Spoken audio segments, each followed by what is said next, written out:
I think it's mostly in the minority communities, the things that we can't support that normally seems to attract some sort of opposition. And in this particular case, this 9.01, I have been sufficiently convinced that it's just not a good particular portion of the charter that we could enthusiastically support. Now, my reasoning is that, last year this came up before the borough. Mrs. Green brought it before the borough, and I was there then when Vince Casey made such a convincing argument, and the borough voted it down at that time. And some of his arguments are the same thing. I think it's a bad thing in that if we're for designated seats, you could have some very bad situations. I could go from the negative and say, gang up and let's eradicate this fellow, but sometimes you can even make minority candidates eradicate themselves based on designated seats. C-Day, John Parks, Joe Jackson, that's the case we want.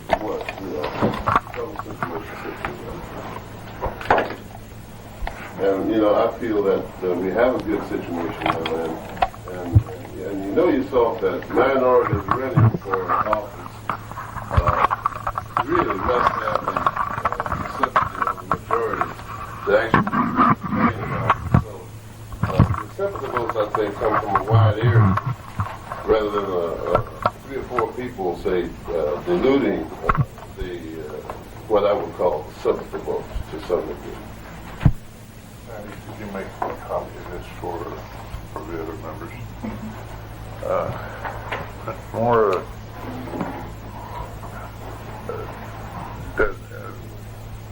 do any of the members of the commission have any questions of Mr. Moore regarding More.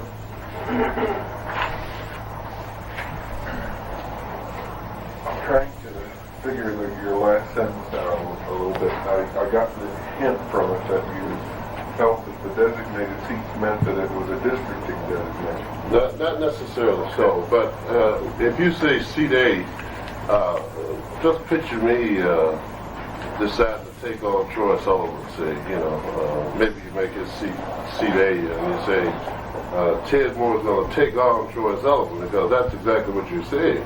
And you're saying a mouthful there, but I might be second best. If you leave it area-wide, I could possibly steal in second best, but I doubt very seriously if I could just come in and outright challenge him. Mr. Chairman, Reverend Moore, it struck us just the opposite way, and I'd like to tell you why. Okay. If you were to declare your candidacy in the present system, you would be thrust into a large field of maybe 15 people. And as a challenger, we think you would have a Dickens of a time explaining who you are. And the tendency has been and would be for the incumbent to survive on the basis of name familiarity. I can cite some closer to home examples than that, as a matter of fact. So, by designating a seat and putting you in a race, let's say with Mr. Sullivan, which was your hypothetical, that maybe somebody else would file, maybe not. Let's say there were 3 or 4. The public would have its attention focused on seat A, and there would be a challenger, and in fact there would be a runoff, because we provided for runoffs in that school board situation, and you'd have an easier time in making your voice, known. That's sort of our view. Of course, minority candidates, historically in the past, we've probably had one per school board for the last maybe 8 years. So maybe I'm wrong there. I know Josh Wright was probably the first. Willie Hemsby wasn't he? Amonati, okay. But the thing is, what I'm saying is still, this is a personality taking on a seasoned personality. And I don't want to, I'm not a seasoned politician, but a well-known personality because of the fact that he was a member of the school board. And I just don't think that in the minority community we have that many seasoned individuals that can, actually say, I'm going to take this fellow on. I don't think we have them. Not at this point. Mr. Chairman, it's interesting in talking to Mr. Moore and what we have for Mr. Casey, and I've also had quite a lengthy conversation with Mrs. Linford. And I think this issue of designated seats is one of the ones that's really misunderstood, because the reason one will cite for it, another will cite reasons against it, just like Mr. Josephson has said. And yet I think there's a real fear. One of the concerns we've had has been the use of the short ballot under the present method. We think that will be lessened, and that could work in opposition to minority too, I would think. Well, of course, the short ballot, it's a tool. I think sometimes, in many cases, it's a tool of minorities.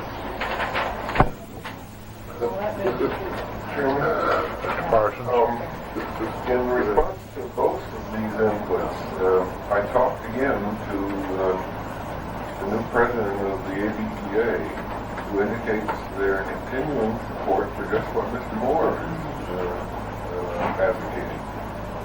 And my respect for that organization is not just that they have political clout, but they have been through enough elections as any organized group of that size has, to have some kind of sounding on what they think is right.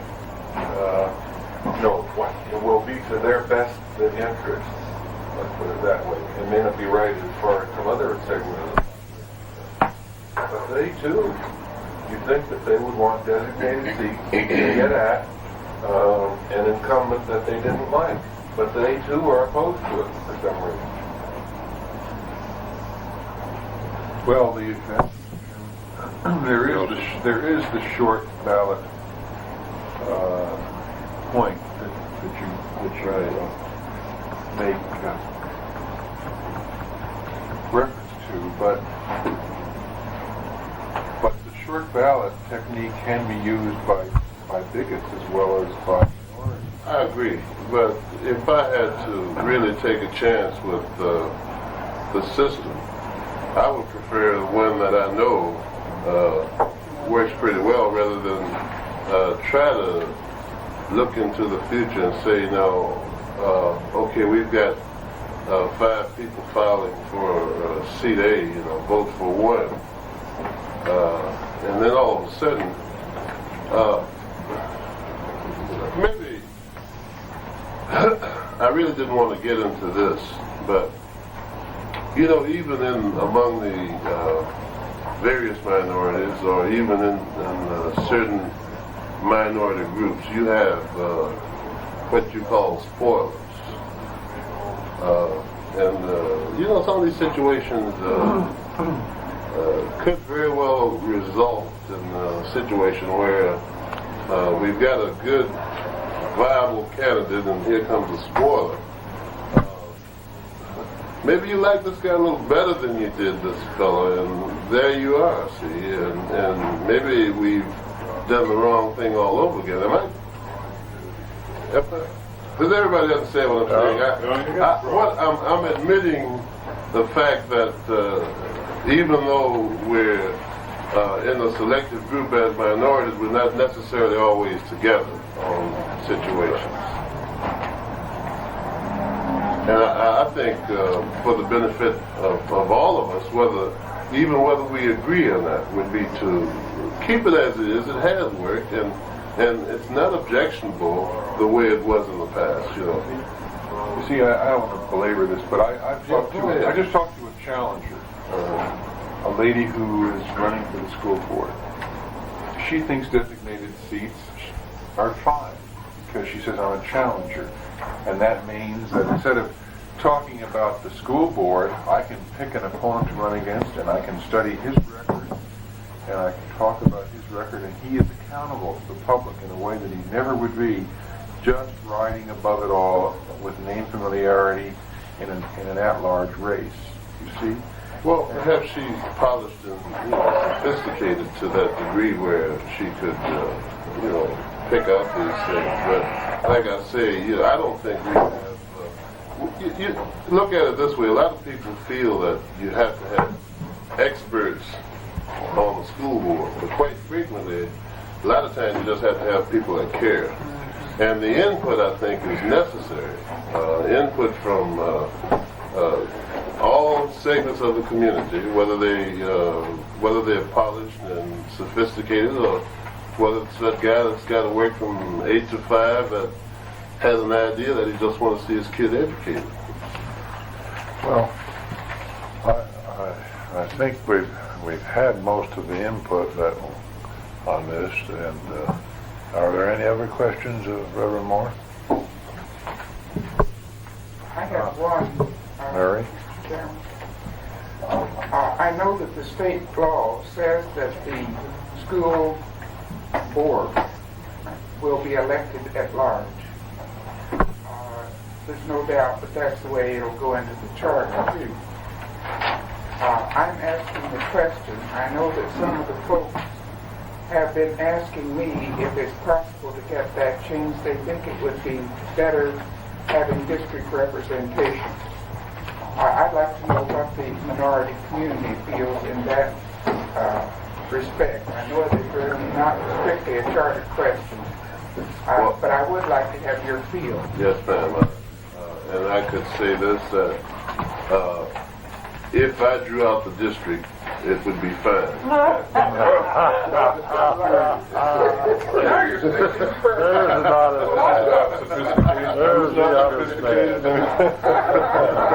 There's not as bad.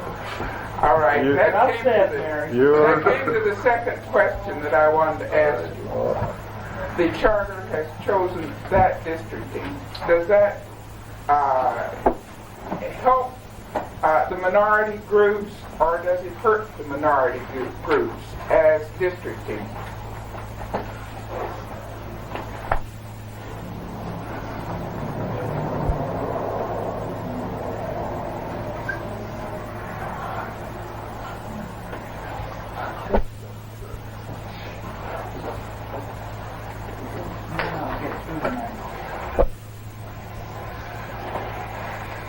Well, that's not going to hurt.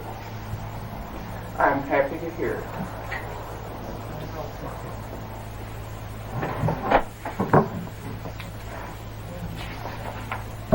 But of course, now, that's really not. It's a mixed bag still. Real. It's not going to really be a killer. Mr. Chairman, I think that Mr. Parsons has given somewhere a notice of reconsideration that should come up tonight, so we'll discuss this further, and I, for one, appreciate the comments we've had from Mr. Moore, and we'll take them into consideration when we have that discussion as to whether to change that item. Are there any other questions of Reverend Moore? Not. Thanks Some of for us had hoped that districting wouldn't hurt. I don't think that's the way it's set up. Thanks for being here. Right. Thank you very much for listening to me. Appreciate you putting it in writing too. Don, did you have anything particular you want to? And Dave, did you have anything particular you'd like to present to us tonight? Not formally. I did want to say a word about the apportionment. I don't know whether that's still a matter up for consideration. It's gone to bed. If it's gone to bed, I won't take your time. Well, I think it has, but we'd like to hear your thoughts on it anyway, as long as you don't keep us past midnight.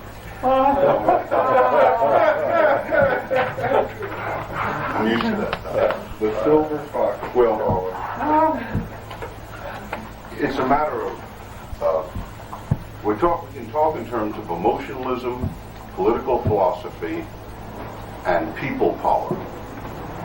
I choose to talk in terms of people power, and I guess I have some disagreement with some of the members of the Charting Commission.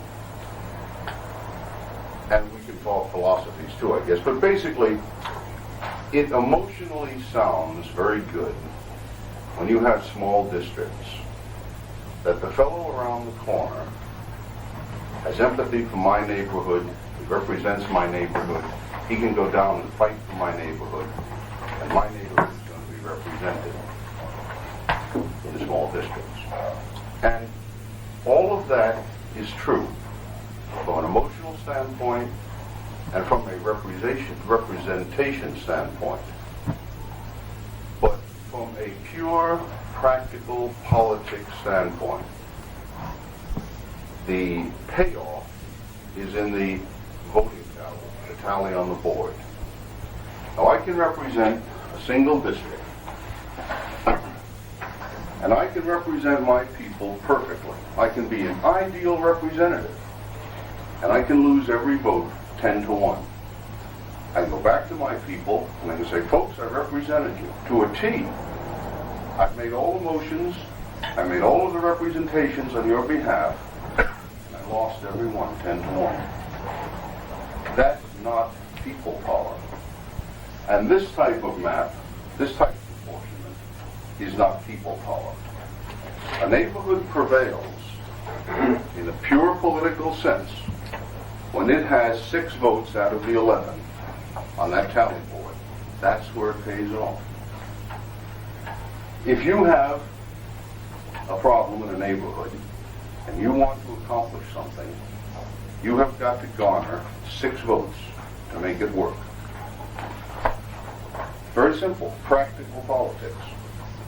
So then, why does it not follow that in a tight election, as most of our municipal elections are, that the same person who has to garner 6 votes, why not give him the opportunity to have as many assemblymen as possible under his thumb, as many people beholden to him as he possibly can have? Because this is where it pays off on the tally board. If you have 2, 3, 4, 5, whatever, if in a tight election a politician has to go into a district and say, "Hey, vote for me, guy, I need your support," and he, the taxpayer or the resident, says, "Yeah, I'll support you, but I'm going to count on you when I need you to do something for my neighborhood." If he controls 2, 3, 4, or 5 or whatever number of people, that's most people power that he could possibly garner. And again, in a tight election where a man is beholden to that individual for his vote, then he can likewise expect that he has to be beholden for that representation when that comes up.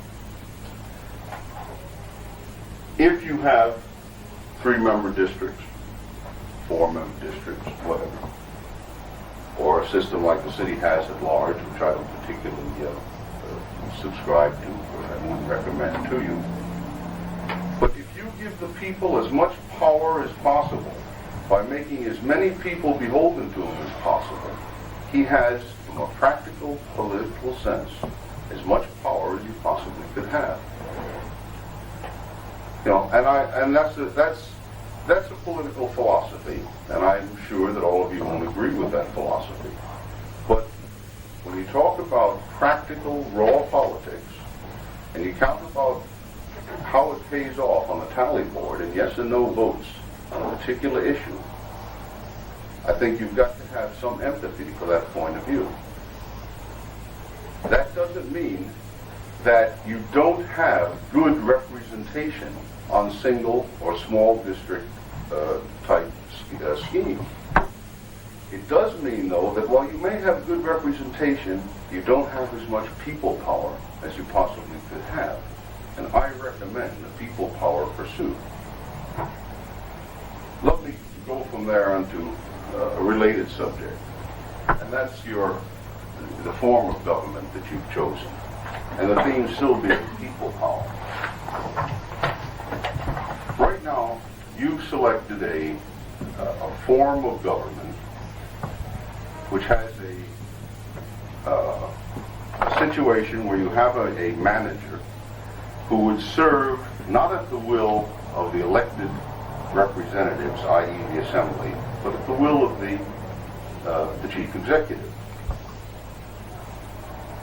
What you have here is a situation very much akin to the strong mayor system that you have in the borough.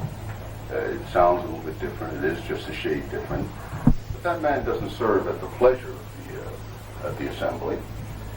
And so what happens is, rather than have 11 advocates sitting around the table, assemblymen, who can not only pass the laws and make the major policy, but can also demand the execution of those laws, demand it timely, demand it in accordance with the ordinances that are espoused. What you again do is rob the people of a considerable amount of power. In the strong executive government, they have one man they look to for the execution of those ordinances, those laws, the administration. With a system whereby that manager, that professional, is beholden to 11 people, he has to respond to 11 people who would agitate and demand that he execute those laws and those policies and get the job done. And I can draw a parallel on this form of government. Let's take a look at the present city government. The city government has been accused from time to time of not being very progressive, of being very imaginative, having a lot of new ideas. But when the city of Anchorage makes up its mind, finally, to do something, it executes extremely well. It gets the job done. Again, maybe it's slow in coming around to some innovative changes, but it gets the job done.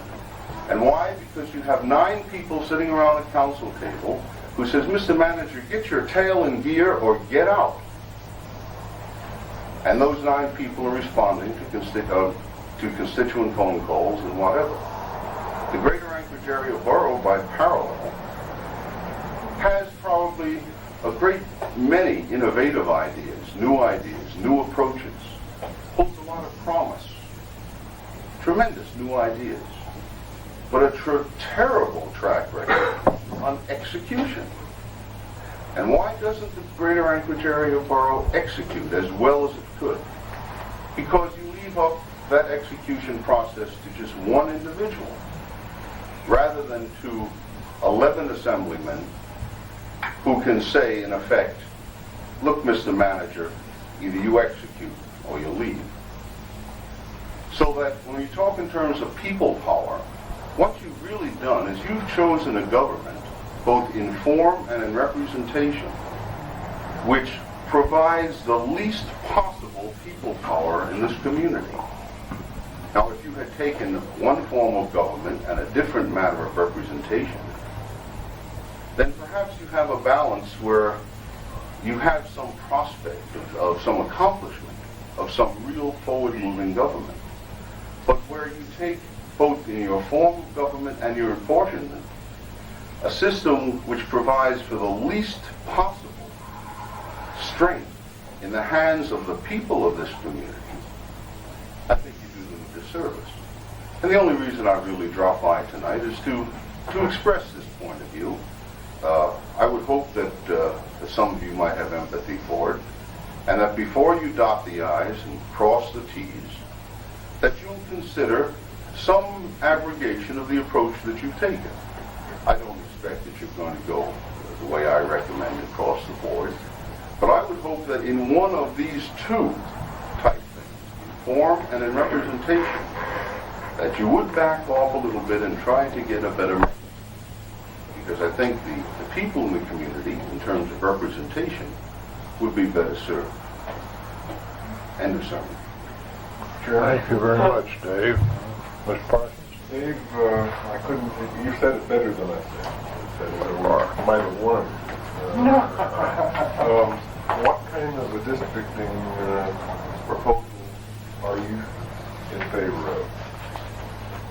Well, the one I I obviously compromised on the one that we now have at the Greater Anchorage Area Borough. I thought it was very divisive until we got to that point.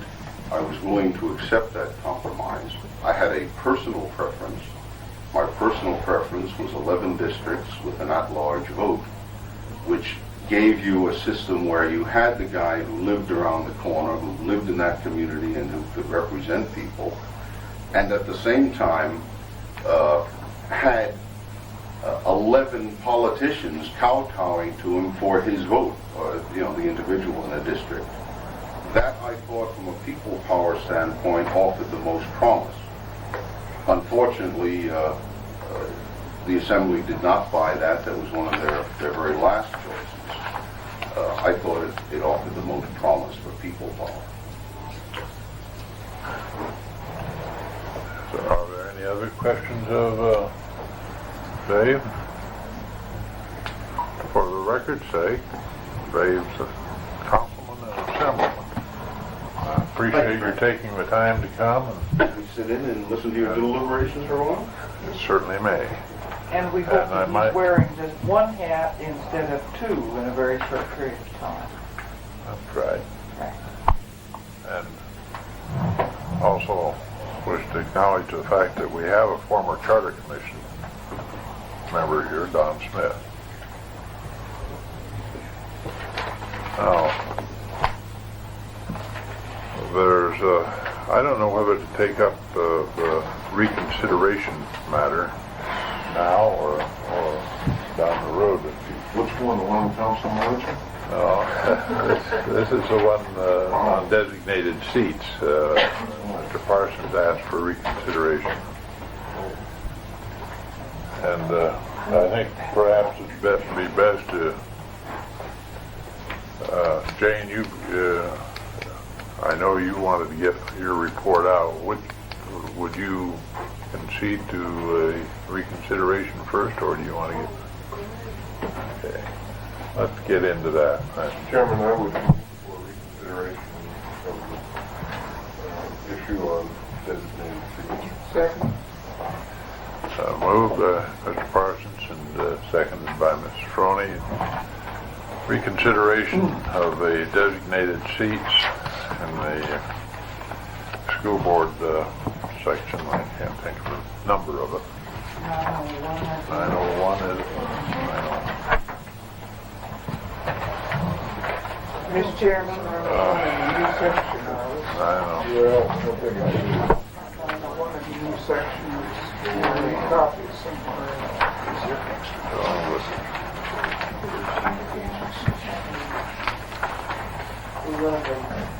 11. what is it?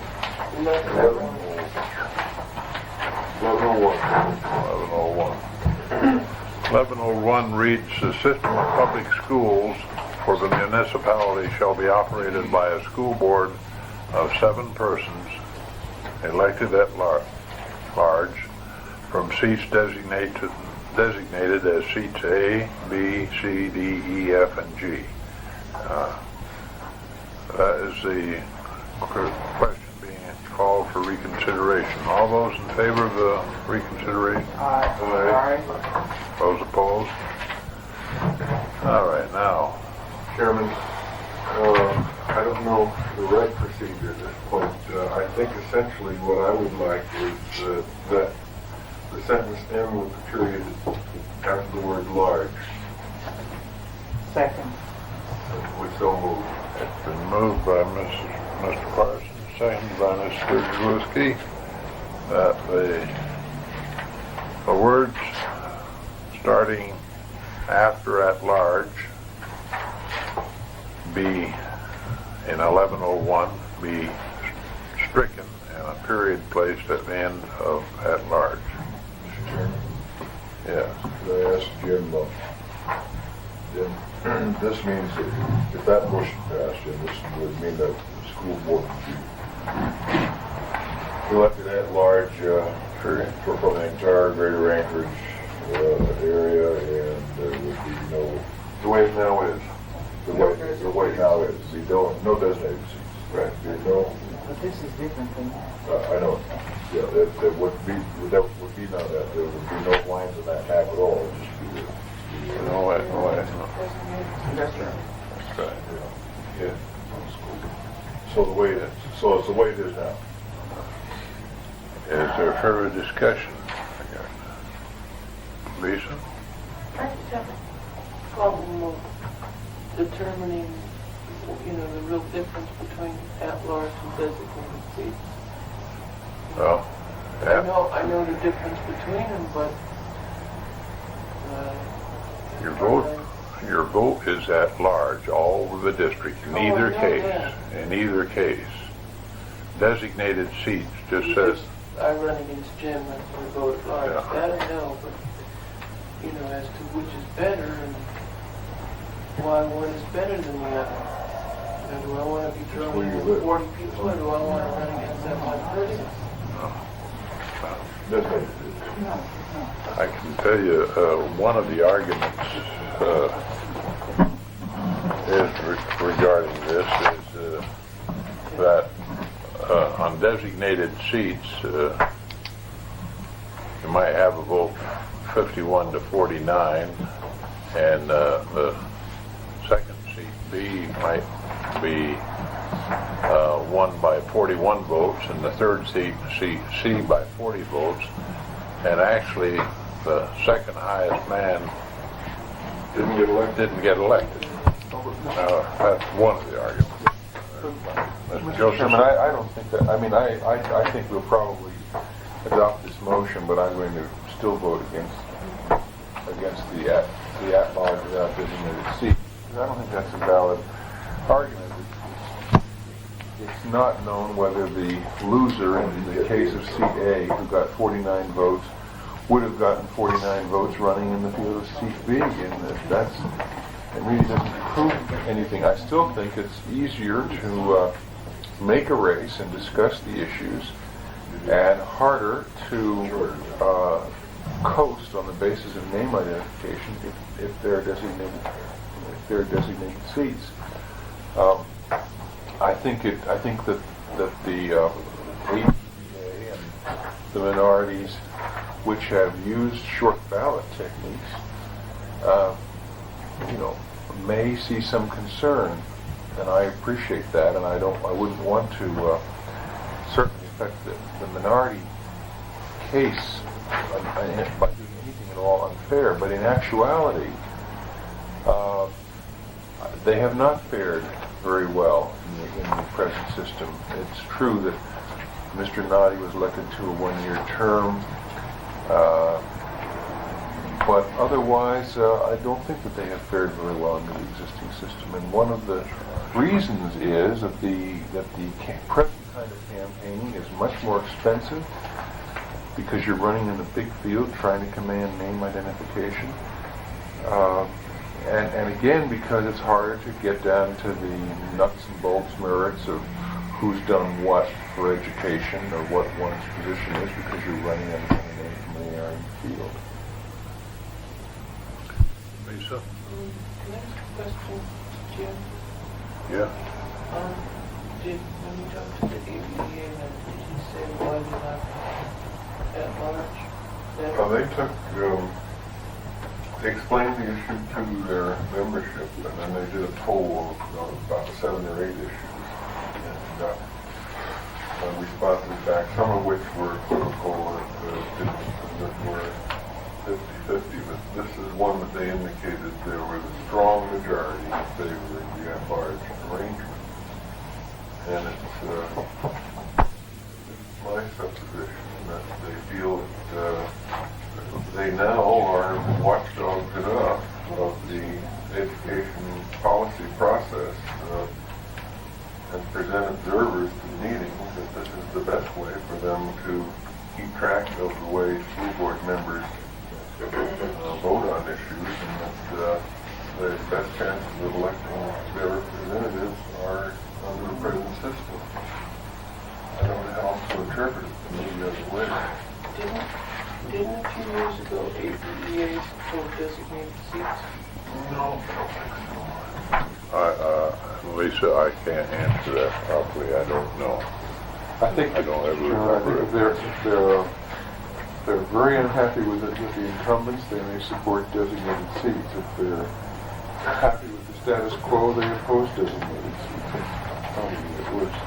Mr. Chairman, Alice? I was not on hand at the original vote, and I don't like to come in second go-round, but I'm going to support Jim's motion. I feel that whether the danger is real or perceived as far as the minorities go, that to me has some concern. We've provided that the charter only takes 50% to amend. If it's an issue that people feel strongly enough, and we got some testimony, but not a great deal calling for designated seats, that let that become a community issue, and the proponents of it come out and sell it. I think it's not a crucial thing to the charter. We're retaining area-wide vote, but I would rather not change without, say, an opportunity for debate on the issue than to change and at least perceive create a problem in the minority community. And so, although I think that both sides are using the same argument, and it's a question of understanding, and apparently there isn't understanding. Is there further discussion? Jane? Mr. Chairman, Alice, I don't know that the whole minority community, whatever all those people are share Reverend Moore's opinion. And I just, before I would act on something because of fear of offending the minority community, I would probably try and find out what other members of the minority community would also be feeling. Mr. Chairman, Mary? I think James is right. I rather think Reverend Moore came against his suggestion. I rather feel that we've heard a reflection of his fear rather than necessarily a widespread fear among the minorities. I tend to have the same feeling that I had the other night, that if we did put designated seats in, it really, in fact, would give them a better chance to get representation. And I happen to be one of those who believes that they should have better representation than they've had in all sorts of governmental processes, the school board and the local governments. Chairman, Mr. Parsons? I agree that there are points on both sides, and it's not it's a shades of gray kind of delineation. And I think Garlis's reason is as much one that I would support, and that is that people did not have great protest in the first draft with the at-large situation. Continuation of the present system, and apparently works with fairly good balance.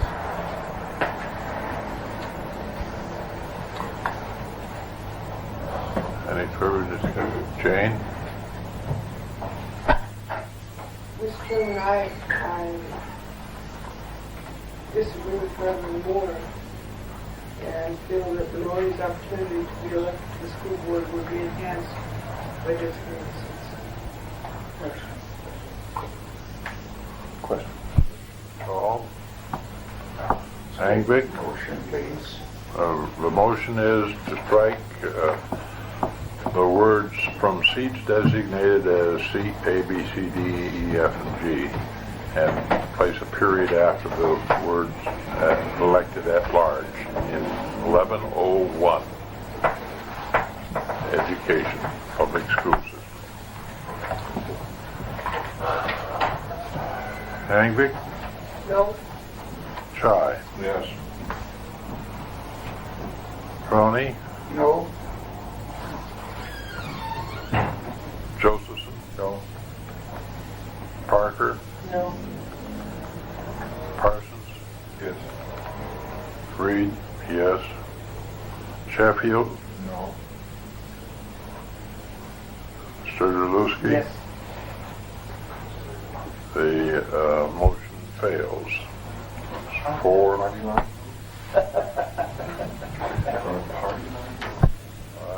Bill, we voting on the same side? It's a party line vote? Gee! We did it again. 5 to 4. All right. The next order of business is the Public Information Committee report. Jane?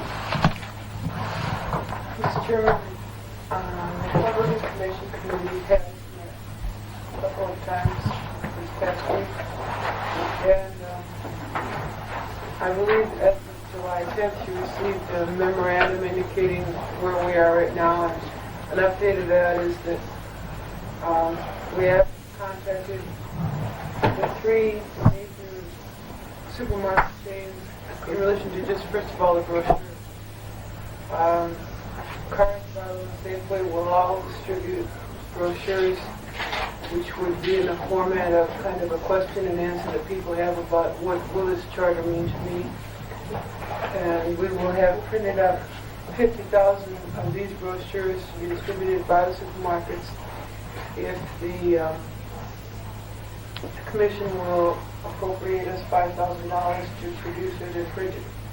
And that's I move that we deal with that issue first.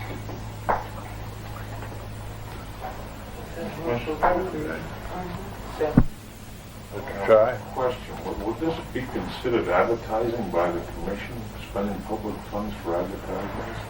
This is the only thing that worries me about Okay, it. I understand the question. Let me explain the position of the committee at any rate.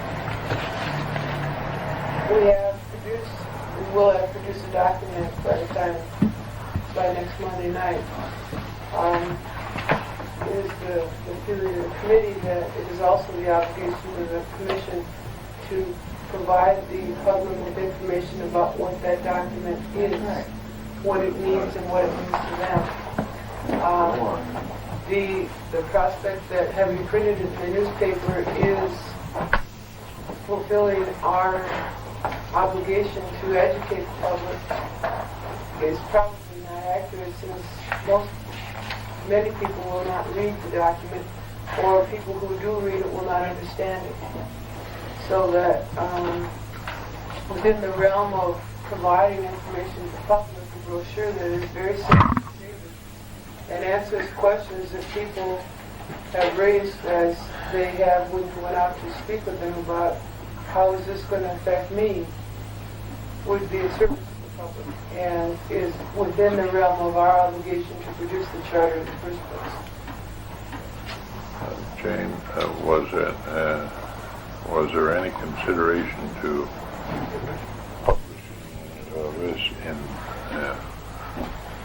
the 2 papers, and plus the Greatlander or that type of thing, the content of the brochures, dollar-wise, a page ad as against we had not discussed putting the contents of the brochure in the newspaper as an alternative to producing a brochure. The rationale for the brochure is that there are people who will not read the newspaper or the Greatlander no matter what you put in it, and that this is one way of hitting a broad segment of the community who might not otherwise be contacted. Mr. Chairman, would you still be doing the complete printing of the charter and making it available, or would this take the place of that? The borough is responsible for the printing of the document and would incur the cost for the distribution of the charter itself. So they would take over the function that we performed on our draft. That's then. correct. But we would have copies. And we will have an additional 3,000 Well, copies. this brochure would just be a summary. Yes, sir. Yeah. But it will not be really a selling summary. It's an informative as to what it does. Is that When we correct? talked about the content so far, we have agreed within committee that the first thing we should do is explain the process, first of all, that the assembly call for a charter commission for that issue to be placed on a ballot, that an election occurred, that we were elected, that we've had public hearings, just giving the whole background briefly of what we've done and why this is an issue today. I'm sure there are many people in the community who are not aware of this. Then included in that would be a summary of the salient points that would be that primarily reflect the fears that Mike's survey indicated. How do the questions are going to be related, and we're certainly willing to have anybody, make suggestions about the question and answer, but will my taxes go up? And explain the position, the intent of the commission is we're trying to keep down the cost of government. We can't answer that in spite of the fact that we've done research. And I think people should know that off the top of our head, we won't say no, but they should know that we have tried with accounting firms to find out how much it's going to cost, and we cannot assess it, although the intent of the commission is that it did not go up. This is all information that very well could it be, applied in newspapers, but the idea is that we would have it distributed to the point that people who might not otherwise read the paper would come in contact with it. Everything's going on track. We checked on about 3 different printing prices, and this is a ballpark figure of the lowest. All right, Jane, is there time? I would hope that this, in its, proposal can come back as far as the question goes, because I think it's only fair that we have a crack at that. And For sure, the intent of the committee is that everything that we produce come back to the full commission before it goes out to Want to make sure our photographs are in it. and show it in the So you can use it as a warning pamphlet. Pardon me? What was it? The ballpark figure is 5,000. Do you want to break that down? 5,000 there. $5,000 for $5,000 for 50,000 brochures. The range is between about $29.50 for instant printing up to about $47.05 for typesetting, and somewhere in between there, if we can have some expert layout, maybe 600 or 800 layout. So I hide it on 5, thinking we come somewhere in between, including the layout. The ready quick printing one is at about $29.50 for 50,000, including the typesetting. This is also something that we can take with us wherever we go to a group who has questions of us, so that's just come and speak. I think probably the biggest tool of the brochure is to very probably quickly and in very simple language explain what's in that charter document, because I just don't think people will read it. There's a 3-week. When you get that prepared, would you mind, we maybe Well, substitute it? Yeah, have the commission read it. How large a brochure would this be? I'm sorry.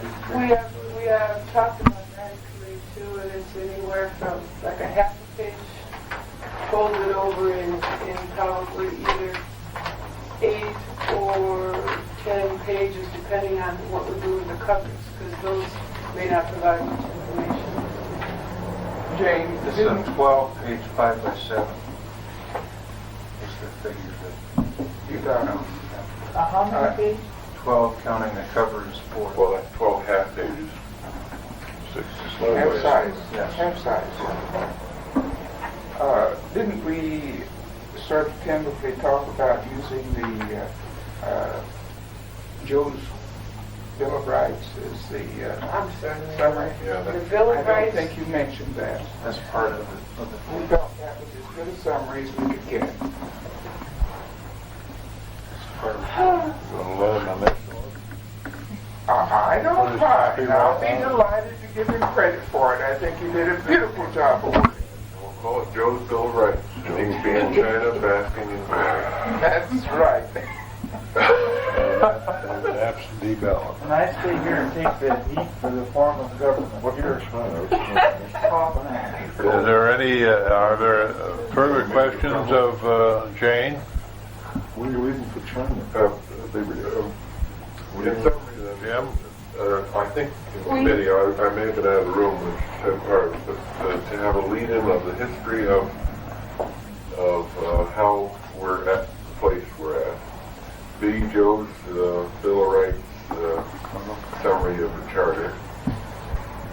C, some question and answers.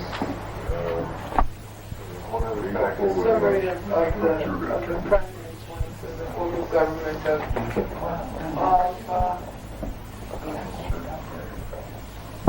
also we tell them when the election is too. Yeah, the technical part of it, where they can get more information when they vote, things like that.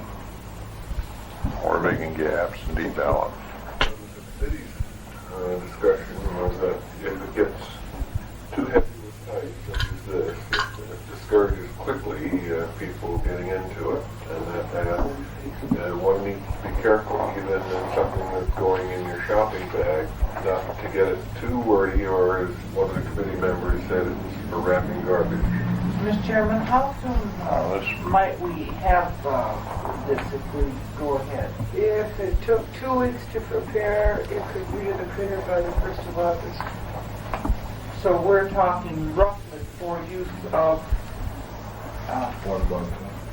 committee members and speaking in a month. And it's really vital. Your life is made so much easier when you go out to speak if you've got some basic information. I should probably talk a little bit about trying to, we've been working quite a bit on just trying to get a theme that we can all use and that we can use in anything that we produce that tries to explain, what we're doing so that when you're out talking or when Jim is out talking, we're sort of hitting on the same kind of thing, and we to shoot 2-minute spots for the news, and then the slides will be available and they can just go blip as we explain through them. Would run somewhere around probably $1,000. And that's a ballpark because it isn't all forgetting it, that's all I can say. And we're still getting the information as we go. The reason probably why the money is significant at this point is, we don't have to pay the bills for now at all, but we should be able to extend some commitments to, for example, a graphics person. And if we're going to need some printing, we ought to be able to tell them that we need your printing, done on August 1st to be ready for our distribution by the 3rd. And we should be able to line some of that up. Chairman? Mr. Parsons. Don spoke to me on the street, and I barely mentioned it to Pat, and he too has some printing capacity. I was wondering if you had any comments on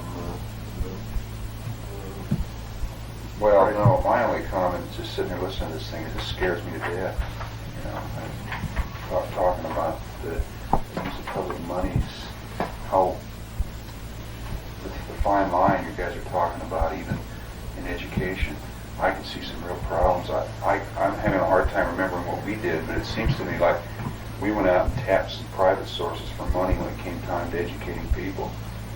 Because I can talk about the print and everything, but I'm a little bit nervous about what I'm hearing right now, because I think you're going to get criticized. on content. No, well, I don't care if you, anything you're going to do now after you've turned over the borough assembly and spending public monies, even if you're really very careful about just educating people and not trying to sell it, you're going to be accused of selling it. And I think if borough money is being used for that purpose, I think you may get into trouble. I'd much rather see you go out and half a dozen people in town for some contributions and form a, this thing really kind of scares me, frankly. I see people in Eagle River that are going to jump a lot of money to try to sell it. And you're all going to be called upon to speak in favor, and now you're going to go out and speak against it. Well, that's all right. Yeah, it's great. I'm hopeful that the commission's going to, take the ball and run with it as far as the promotion of the charter and everything. I'd like to speak in favor, and I'm going to any chance I get with people. But, that's the only thing that scares me when I've heard this. I think it's a, great thing. You've got to do it, but I'm just a little nervous about the money aspect. Dave might be able to tell any comment, Dave?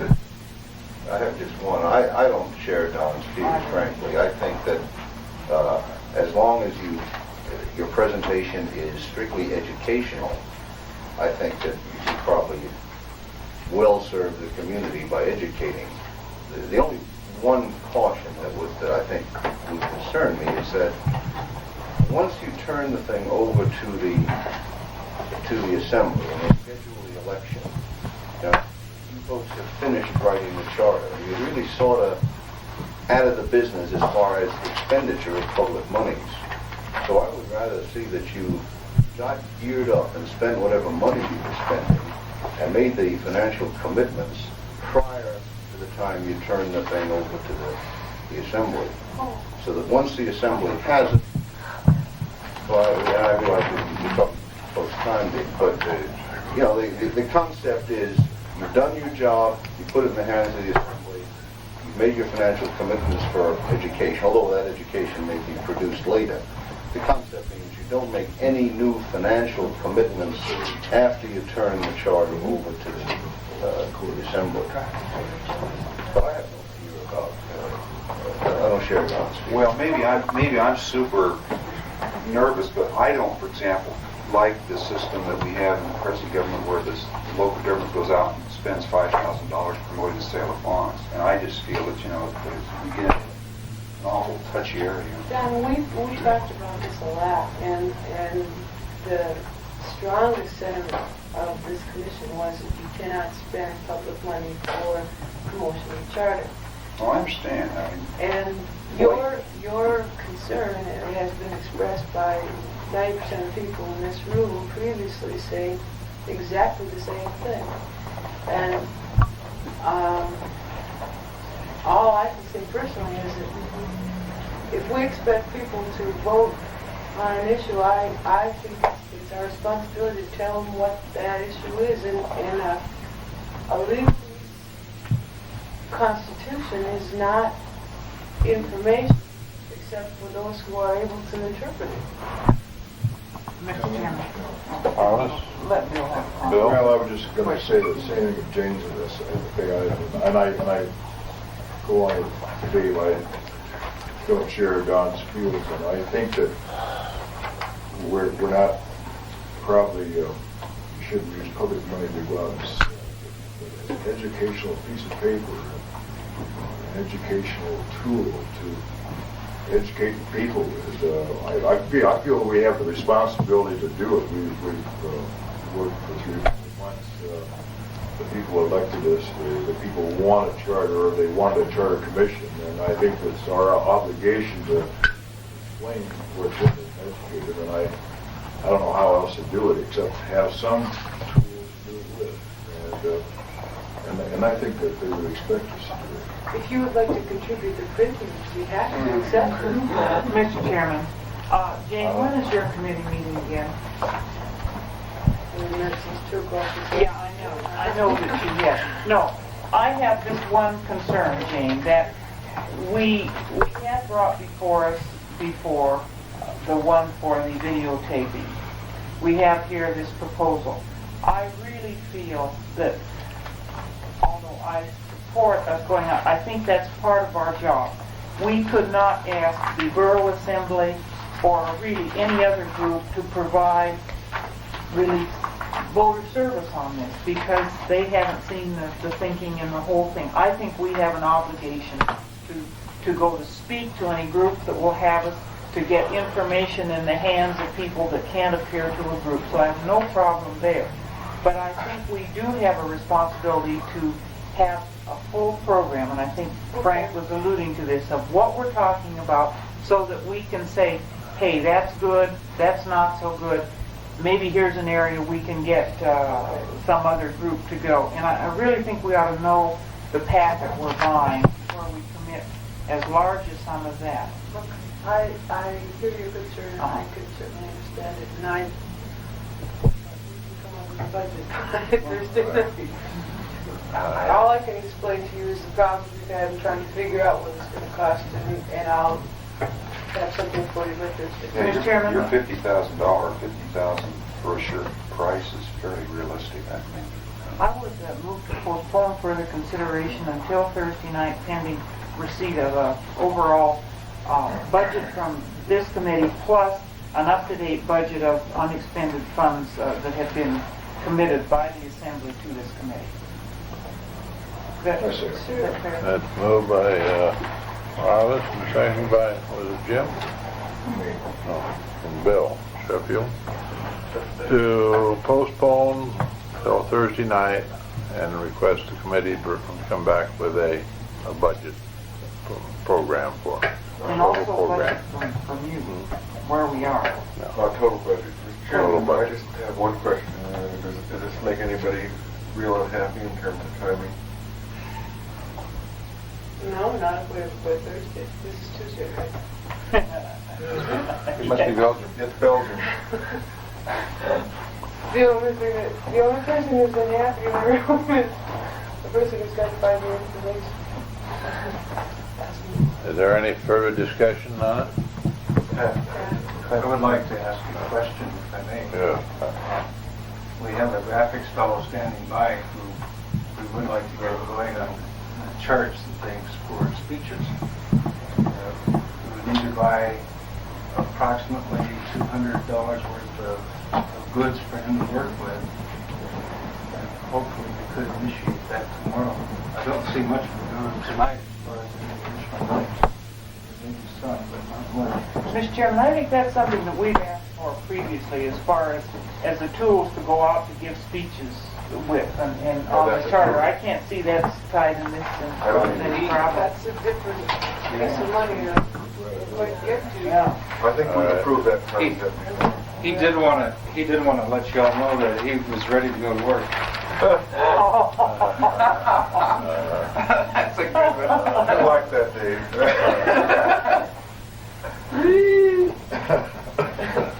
I don't know if that's quite what he had in mind when he wanted to reach you.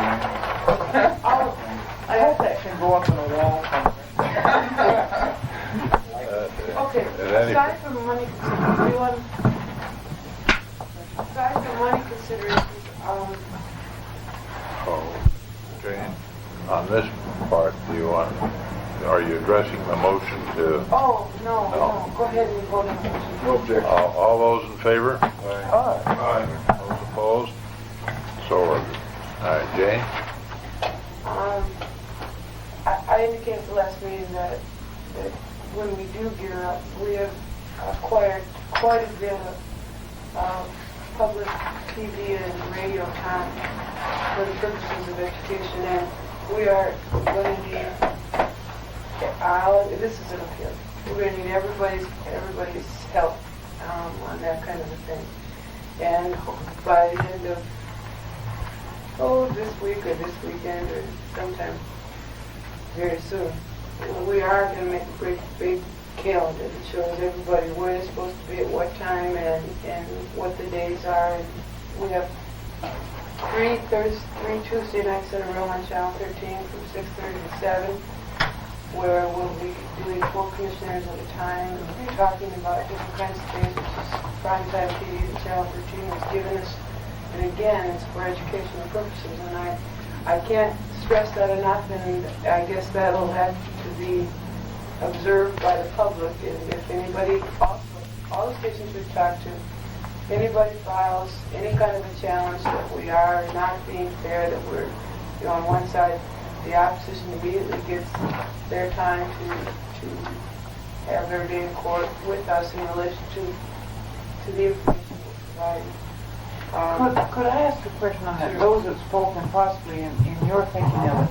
Let's say that the interviewer asked the leading question, well, why did you do that when other people feel that? But if you speak, is it best to try and give both sides of it and say these are some of the concerns or considerations that went into the viewpoint? It's kind of difficult to know how to handle that. Okay, we could certainly handle it in a number of ways. One would be that you would try to express someone else's opinion, or the group would be composed in such a way that you've got the other opinion sitting there and they can tell their side of the story. One of the things that Fred and Mary experienced last week was it was good to have two of them there when they don't always share the same opinion on a given subject, so that the people understand that this isn't a whitewash and that it wasn't, everybody agreeing and thinking in one. So you can bring up Yes. both sides. Answer a question with a question. We stuck. How would you do it? Answer a question with a Beautiful. question. Beautiful. How would you do it? That's it. That's what he did. So she did. Incidentally, that thing last week turned out to be Eagle River. You camouflage and then tell us. I didn't do anything. Surprised me too. That was all Eagle River. We have commitments from all the commercial TV stations, and I believe Joe spoke of Channel 7. I haven't talked to you. Bill Jackson's very interested in doing a series, just like you mentioned. Upstairs, downstairs. Upstairs, downstairs. And we spent quite a bit of time today talking with our technical people. Thursday night, we're going to be videotaped, so that in our... Gee, I came to Grantsport today. It's all right. We've still got some more to go tonight. And the purpose of videotaping our meeting next Thursday night is so that if we can use any of the footage at all, that the people understand that the dialogue, the exchange is taking place, and that it's not unanimous.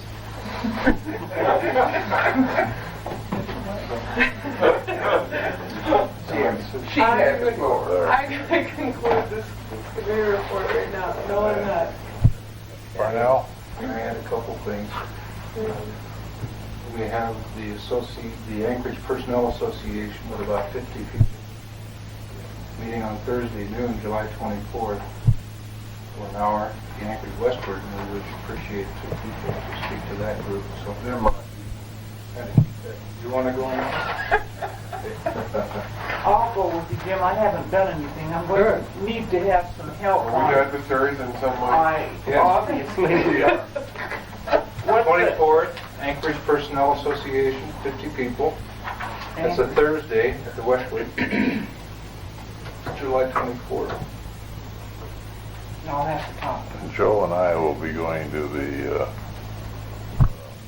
chamber on Monday the I 21st. haven't heard back on that. They were up in the air day before yesterday, and they were going to let me know for sure. Did you Okay. talk to Clarence? I talked to him this afternoon. I said I'd be there, and whatever you wanted to do was fine with me. With it. Then who's on go? So as far as I know, we're on. But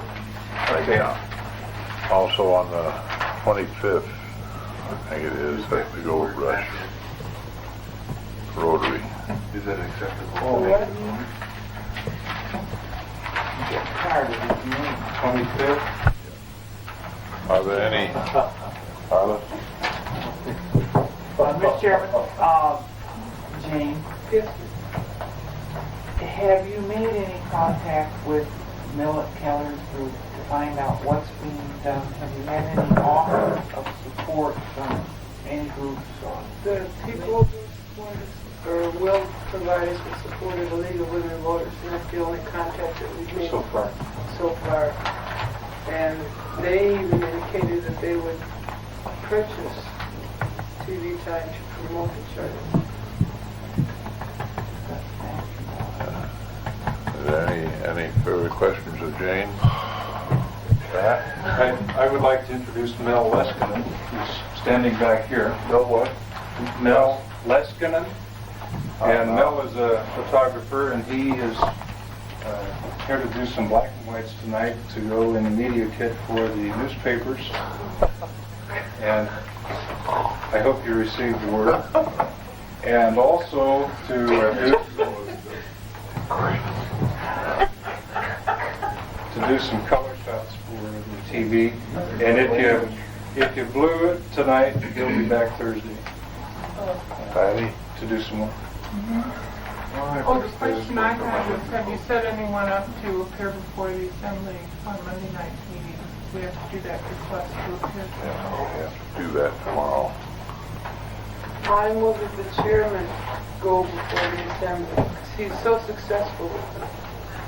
And the vice chairman, and I'll second that. Chairman immediately turns the job over to the vice chairman and everything goes well. How about that? We are to prepare a resolution, as I understand it. Rick, Great puzzle to me why this has become a matter of concern or confusion at the borough. I talked to Gary about it, and he said, well, we need some kind of resolution on this election. He said, we know how to do it, we've done it before. And I said, great. Then Dick Weinig called and asked us when we were going to send them our material on the resolution. I told him that I thought they knew as much as we did about the substance of it. It seemed to me they knew how to do it.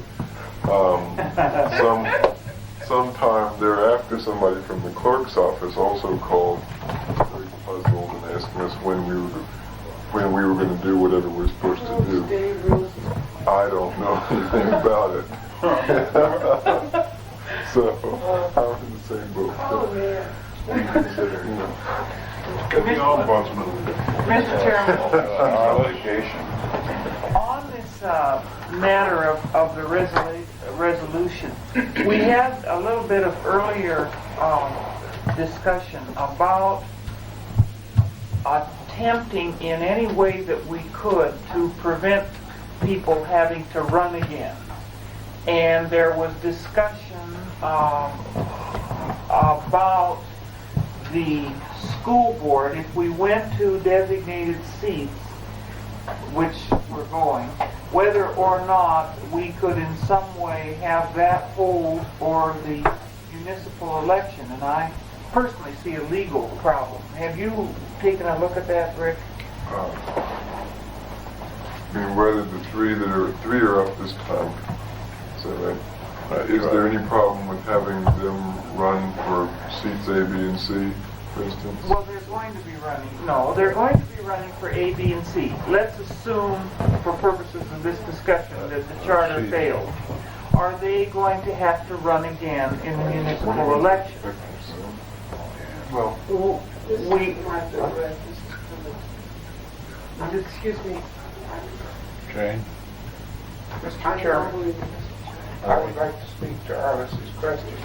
I had intended, when we started taking up the transition section, to propose that in the transition section, we say that this particular phrase of designated seats not take effect until 1976, so that the election of 1975 would be final and the school board members would not have to rerun. Mr. Chairman, If it was agreeable. all right.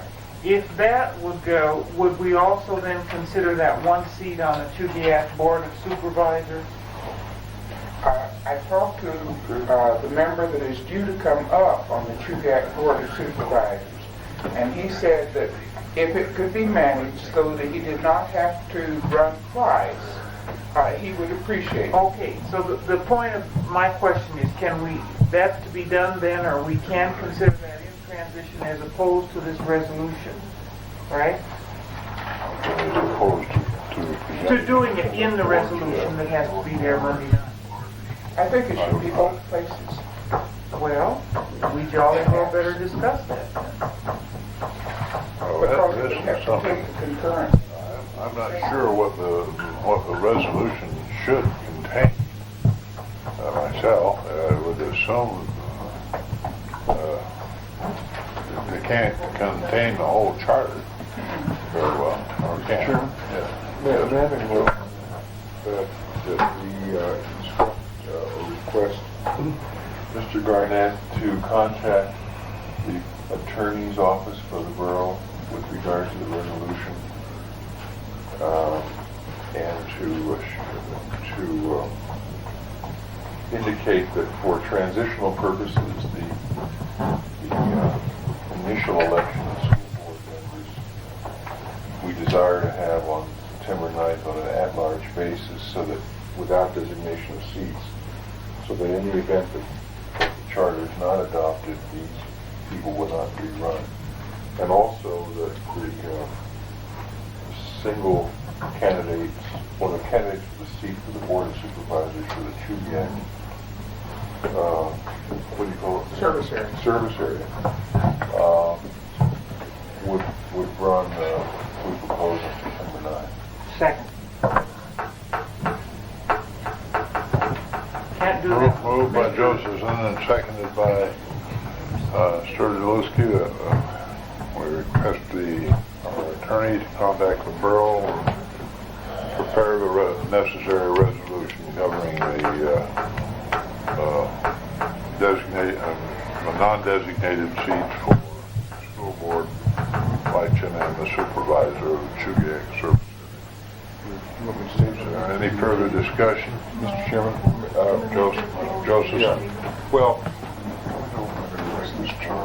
the charter will provide for designated seats. The effect of the motion for school board, the effect of the motion, if agreed to, would be to defer the impact of that vote until the first election after the charter is adopted, so that school board members would not have to rerun in October or whenever if the charter fails, because we have designated seats and the Assembly does not.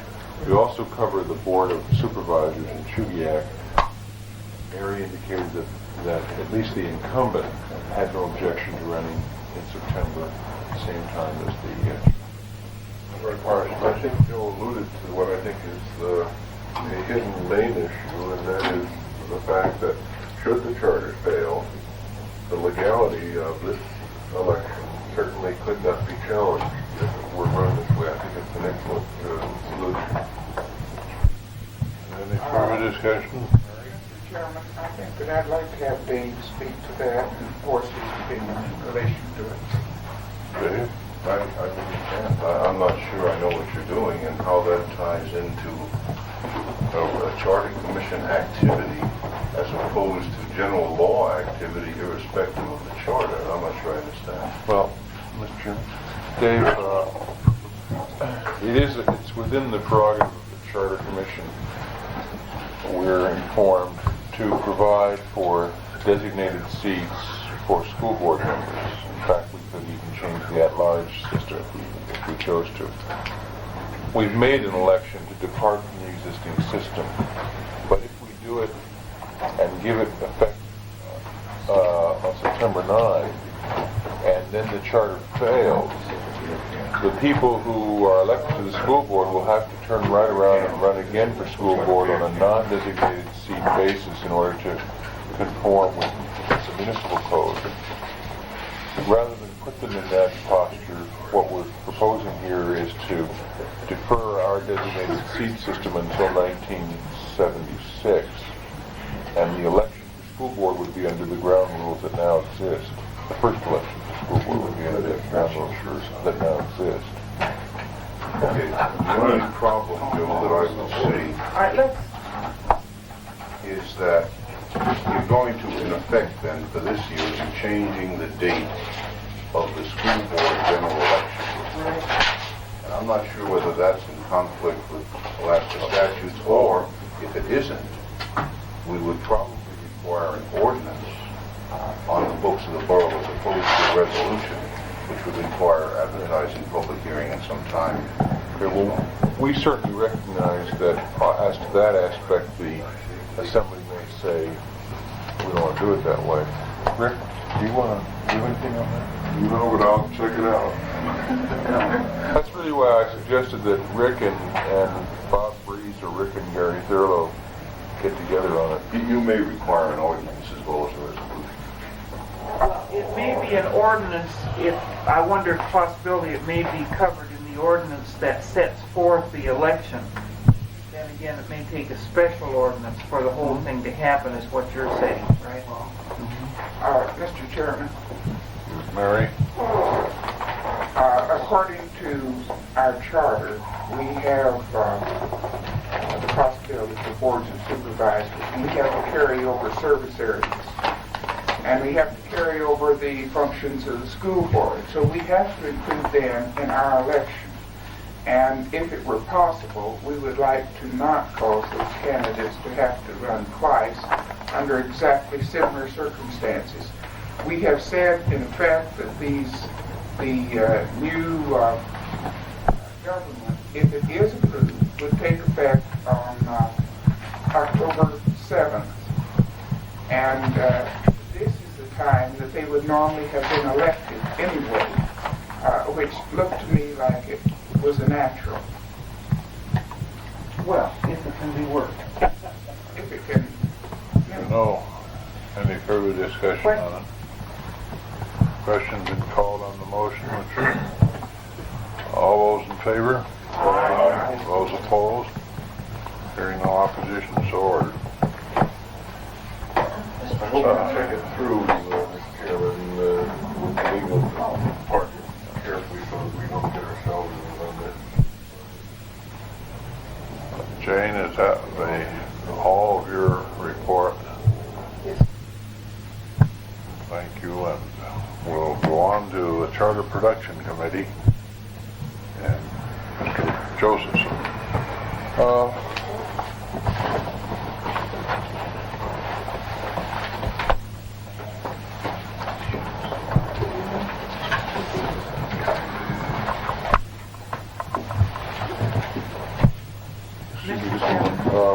That was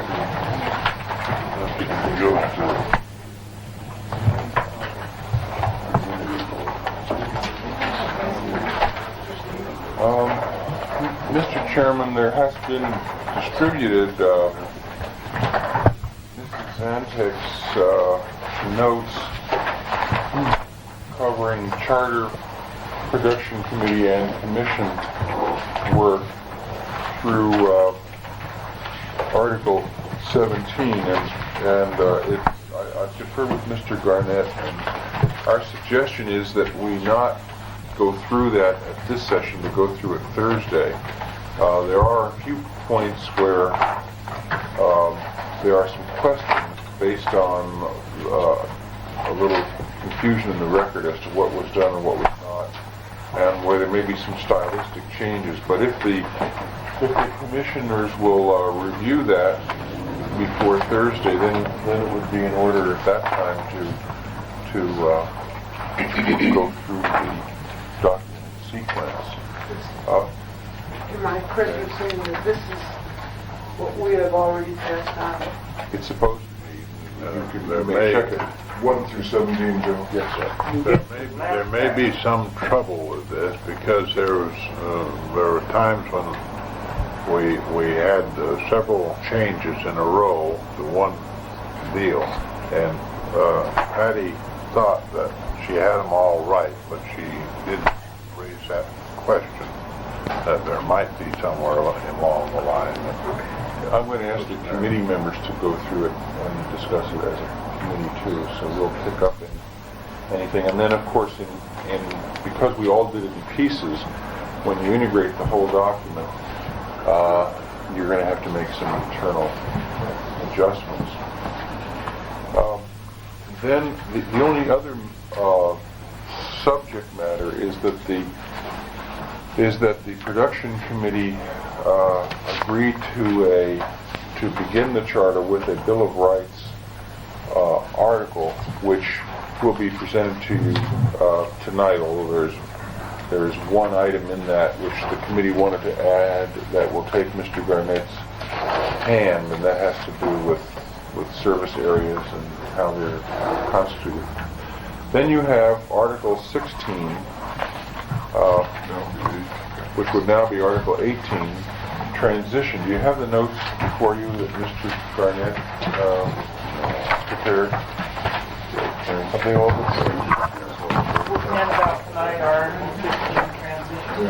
Oh, yeah. I just wanted to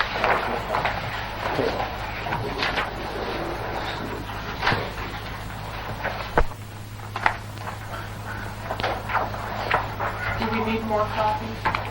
Have you all, Could I have Bill of Rights? I think everyone has.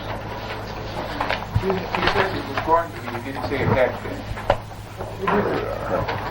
Okay, in this redraft, what the committee is trying to make the transition article more understandable and to deal with some problems that have come up. Many of the provisions, however, follow what was in the original draft. The format is different because we're moving to shorter paragraphs than we had before. I'll just make a couple of comments and then ask Rich to comment. The commission as a whole dealt with 1601 to clarify the time when the charter is effective and to pinpoint it as to certification of the election. It was necessary to specify the date of the initial election, but other dates that were in the transition article became unnecessary because of the different procedure we're using in combining the charter election with the election of the officers. So many of those dates are eliminated. In 1603, we provide for the assemblyman to take office upon certification of the election of the mayor. That paragraph, as it is drafted by council, suggested the assembly meet in the assembly chamber. That really is not a decision of the charter production committee, but it should be mentioned probably at some place as to where they meet. It may be in the top of the world, I don't know. That's fair. Mr. Chairman, Joe, we should not have that in, is that No, correct? I'm only saying, I'm distinguishing that that's not a production committee recommendation necessarily, but the place was, we were silent as to place before and we told it. The Edinburgh Assembly or the City Council chambers or... The Anchorage Charter, the city charter did cover that. Did cover that. Now, 1604 represents a policy question. The desire, I think, is to stagger terms, of course, and basically in the two-member districts, every 2 years out of 3, there would be an election, and there would be one assemblyman coming up 1 year, and the next would have another incumbent whose term would expire. And the mayor would be the 3rd year, and then you would start again using 3-year terms. In the single-member district, this provides that the initial term will be 2 years. I don't know whether we covered in this language, Rick, just how you do that. That is, whether the implication is that you file for the 1-year term or you file for the 2-year term. Well, that is one of the things that has to be specified. Or whether, you can do it in a variety of ways. You can say that the high vote getter gets the 2-year term. You can flip coins or pull slips out of a hat. Or you can have a 1-year seat and a 2-year seat in that initial election, but that will have to be addressed. Mr. Chairman, is it appropriate at this time to make those comments, or do you want us to go through? I think they should be designated as the last real portion of what, so people know what they're filing for. I'm worried. What's going on? Paramedics just pulled up somebody. Got a chicken ball for television. Somebody's got choked probably. I'll tell you, I went through Going the wrong way in a one-way through street. quote.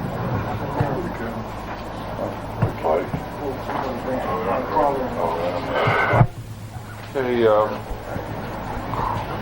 there's a prior law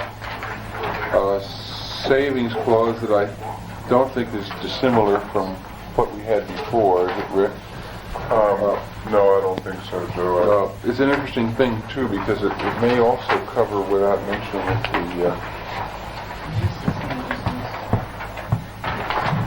some of the personnel rules,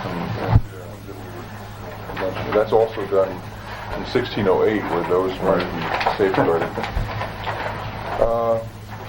The concept of the mayor designating and writing to the assembly when a conflict exists is the same as in the earlier charter.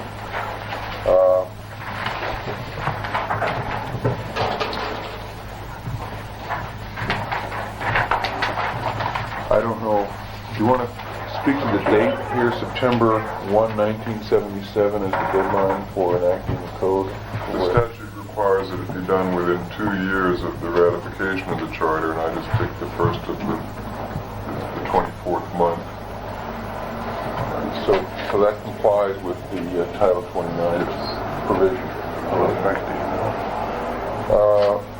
Yes, there's a typo in the third line from the bottom. It should be shall continue unaffected by the ratification. Is that language from the original too, or is it? That's very broad language, and it would probably, I think the gentleman from labor who was here would probably find solace. They'd love it. Chairman, I might comment on the nature of what you have before you really is. Now this is language or a first draft of some sort purporting to cover the whole transition area. And as we discussed earlier, I think it was useful to get away from the language that we've been looking at in the old charter and try to see it in another framework. That's really about all this purports to do, is to focus attention on the categories that the Charter Production Committee identified as needing attention. Some of the matters were covered substantively, and I've tried to embody those decisions. The rest of the stuff is just to focus our attention, I say, on the things that do need to be dealt with. So, I think it's great that we look at it now and see what things have been left out and what needs refining and so forth. But not to treat this as something that's presented for your approval at this point. 1609A is like former language taken from it's the same really as 1605B, and 1609B is also in the former draft charter.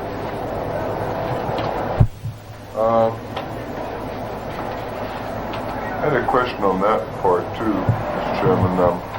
We provide that the city of Anchorage will become a service area upon ratification. Did we decide that Anchorage was the only city to which that would happen, or were we then? No, it should have included all first-class cities. This would, Well, okay, that's what I wondered. Are we really making a service area out of Glen Alps and so They are. forth? They have they exist primarily for taking care of their buildings. Okay. Yeah, I'll Girdwood expand has that several functions. category then to also. Mr. Chairman, Yes, Jim. perhaps this is a small point, but it seems to me that one of the problems we've had with existing with the two governments is that the boundary line between the city and the borough is at best erratic. And it would seem to me that there might be some provision for including that out as a service area, or would that just be more complicated than not? Might right away, but part of the problem with that, Mr. Chairman, I think, is that relates to the proposal for handling utility profits for the 5-year period.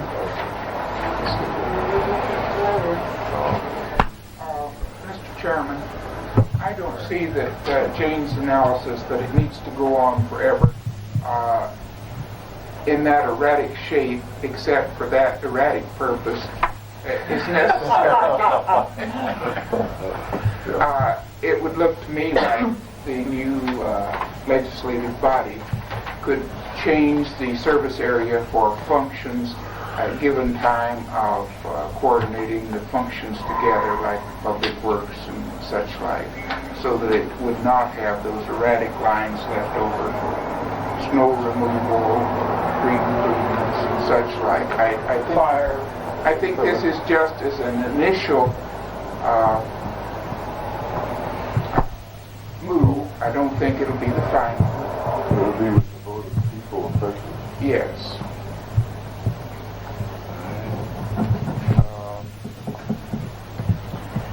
I think the concept of 1610 is the same as you had before, where the mayor would present a plan to eliminate duplications? Yes, this was the question. The new sentence is the second sentence, and I guess the policy presented by that sentence is whether we want to say something specific about the elimination of duplicate positions to placate those people who felt that, well, unification was really not going to get rid of any personnel positions. We're eliminating the sentence that says each department and agency of each form of government shall become a department of agency of the new government. The reason being that, in the first place, there's a general savings clause to the former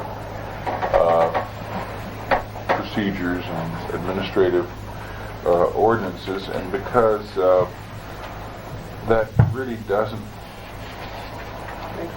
make a lot of sense if you have two departments of public works side by side, and then politically it was a red flag. People said there's no efficiency here at all. And in actual fact, we did intend that the new administration come up with a proposal that the Assembly would have to accept, to reject, to revise, as to what the organization would be.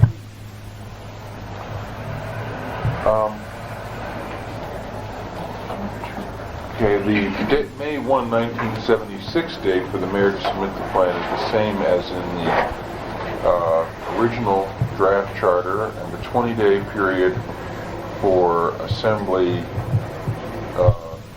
action is the same as in the original, and the July 1 date is the same as in the draft that we submitted to the public.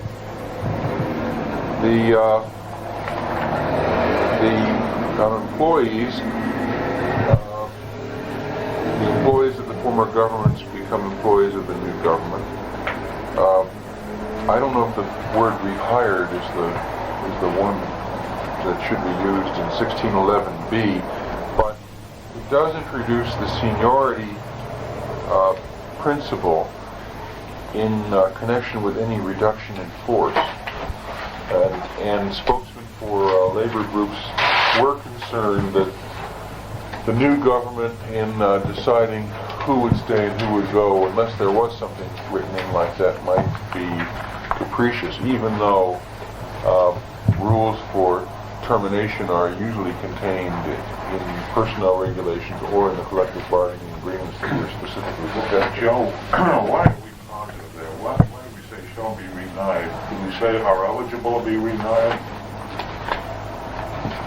In other words, give the administration. I think that I don't think that would matter, because I think the So why intent can't we say eligible to be rehired? or retained or Reassigned like reassigned. sounds better than rehired. Yeah. Reassigned sounds much better. reassigned. Okay. It does not scare folks that they're going to be fired and lose their seniority and be rehired and be a fresh employee. Say eligible to be reassigned. Yeah, now Fred's bringing up a slightly different matter, I think, because it's not entirely clear from this language whether these people whose jobs are eliminated have an absolute right to be rehired or Right. reassigned in some sense. Well, I don't. And even though, I don't think that I don't know. I don't think our intent is to do that, and I well, don't that's think what I'm that saying. their own representatives expect that.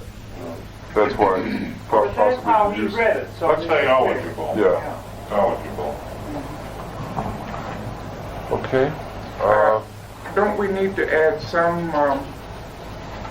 word as to similar positions or positions for which they are qualified, so that we don't just have to hold them over if we don't need positions? Comparable or Yes.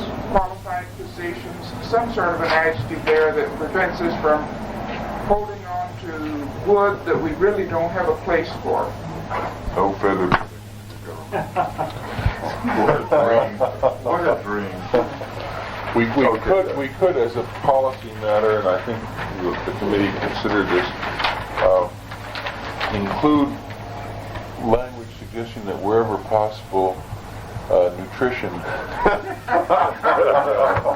Take care of the whole situation. Nutrition problem with too many employees is going to be taken care of by nutrition. Going to the next page,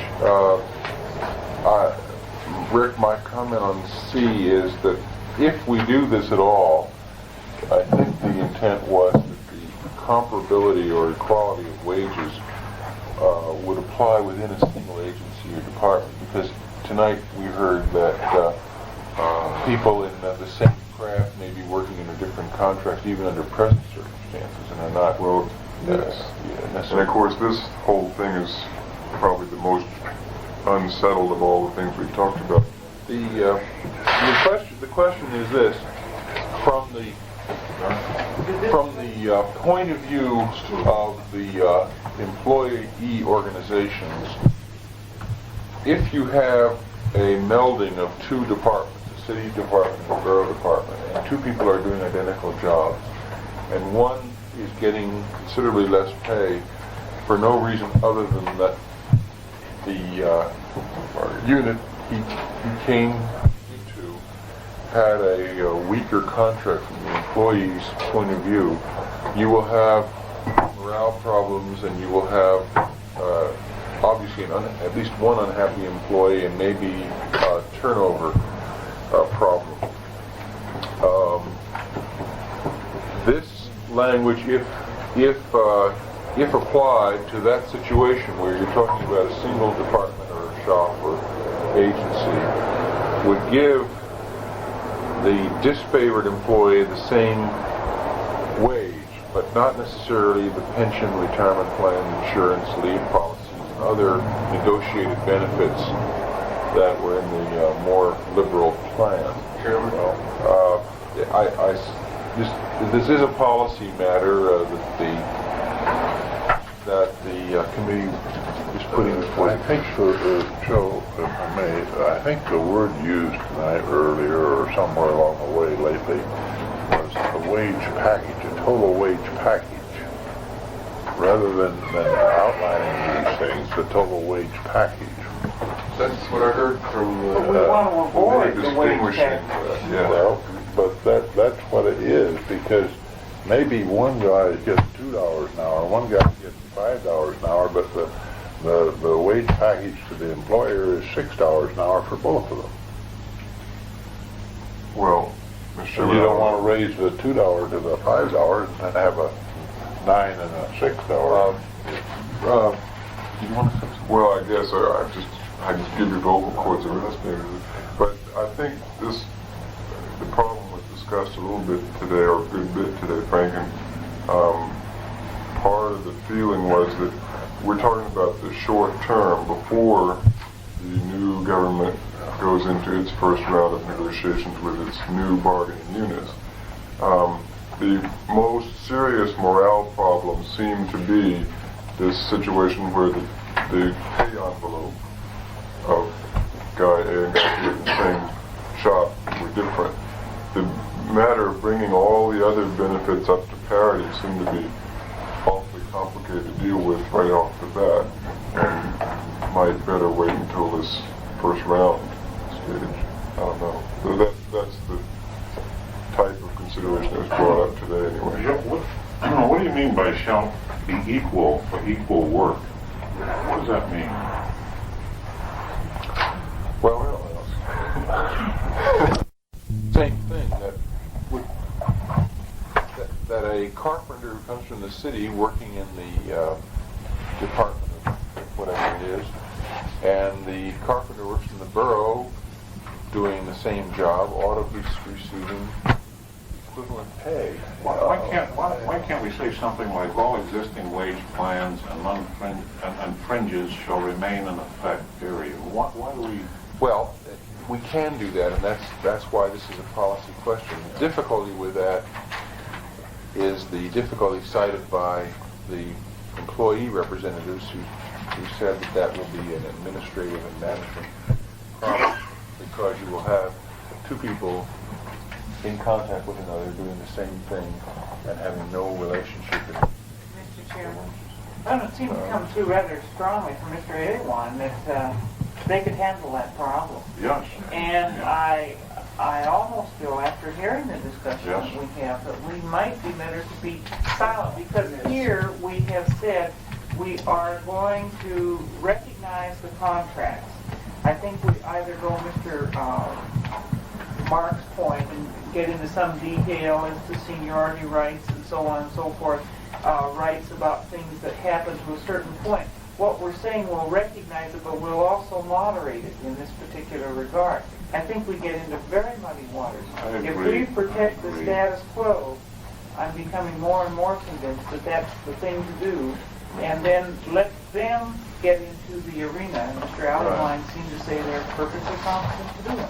I think it would be adequate there if you said that the existing packages and the fringe benefits that are in effect now remain in effect until the administration sees for different negotiations. What you would do in that case is just omit paragraph C, I think, and leave it to paragraph D.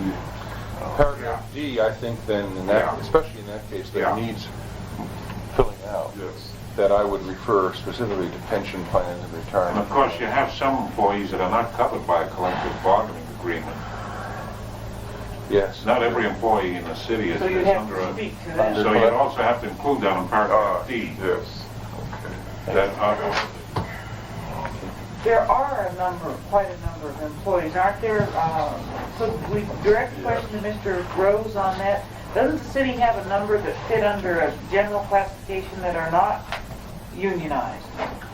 In the, well, your management isn't unionized. Alaska Municipal Employees Association. pretty well takes everybody. Yeah, just about take everybody except management now. Everybody's under some kind of agreement there. Some of your lower management isn't organized. But you want to cover them too because they're in the transit.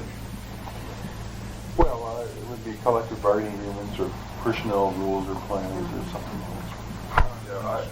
Current personnel plans and collective bargaining. Well, current benefits, whether under collective bargaining or otherwise, Yeah, you know. that would do it. Well, if we have a consensus on simply maintaining the status quo as far as these existing contracts are concerned, that's... Well, you heard it right from the union and airlines are pretty much the dean of labor. Well, Mr. Chairman, don't most of these contracts have clauses in there that say at mutual agreement they may be reopened? And I would suspect, quite frankly, that when they find themselves in these disagreements, that both management and the unions would like to reopen it and get the thing straightened out between the groups. Mr. Chairman, I thought that was a very fruitful possibility, and I know that's true in most teacher contracts that I'm familiar with, say, but I did read through the AMEA, and unless I'm really mistaken, there is no provision for unilateral opening of that contract prior to the end of its term. It depends on the contract. Some of them have reopened. Some don't. So I can't feel secure that I they didn't all say do. unilateral, I said with mutual agreement of both management. Well, I don't have any strong feeling about it because I think that the management problem will become severe enough that they're going to have to They're going to have to. correct it. And they're not. And since you're not going to since you're guaranteed that the benefits won't be decreased, the only solution is to raise that. Okay. On the finance transitional article contains some concepts. I think they don't appear really on page 4, do they, Rick? That's just stylistic. No, this is really almost word for word from the chart. Page 5, paragraph A, is stylistic, except that we agreed to insert the phrase as required by AS 2968-410, even though it's not inconsistent with our drafting practice. No. Because it... May I ask a question? Is there any reason why you couldn't say Alaska statutes? A lot of people said, don't know AS. No. But they don't know their... Yes, I understand. Okay. Yes, Frank. They don't know you're their right. AS from the Alaska. Okay, Just had to get that out. I think you guys set that up. can we reconsider chairman at this point? Okay, yes, you may. Who's on the winning side, who's on the losing side? Okay, the reference to the statute is designed to mute some of the criticism that says that we didn't do this right by pointing out that there are constraints in the Alaska statutes and that we don't have free hand as to sewage and water systems and streets. Okay. Now the second paragraph, B, represents a different policy. It's new and shocking. It provides that, and there's an element that the committee discussed that isn't here that I'll mention in a minute, but it would, on the theory that if the utility profits from the City of Anchorage utilities are spread immediately borough-wide, there would be an immediate change in the tax burden on the city taxpayer. And in an effort to make for a more orderly transition, this would provide that net profits would still be returned to the service area for a 5-year period from those utilities. In addition, and Rick didn't include this. I have some language if you want to talk. All right. The committee felt that Mrs. Holmes had a good concept in suggesting that we provide that there be a kind of blue ribbon commission that would work during this period to discuss the equitable allocation of utilities, profits, and liabilities. Do you want to go to your language? Well, yeah, I just was, we would say something to the effect that within 90 days from the date of ratification of this charter, the mayor shall appoint, you name it, an interim utility commission of 5 persons, subject to confirmation by the Assembly. Within 1 year of its appointment, the committee shall report to the Assembly its recommendations relating to operation, maintenance, and ownership, other aspects of the... Well, I had originally proposed that. It was knocked out. I'm glad to see it back in. Sure. I think that's, Good. I think that's a wise our move. testimony was on that, to give the profits back to the service area. Mr. Chairman, the other thing that you might consider on the net profits, why not use those to retire the indebtedness first before spreading it? Well, that's true, and I think Well, why don't we came up. consider retiring the indebtedness rather than, and clear the indebtedness with the profit?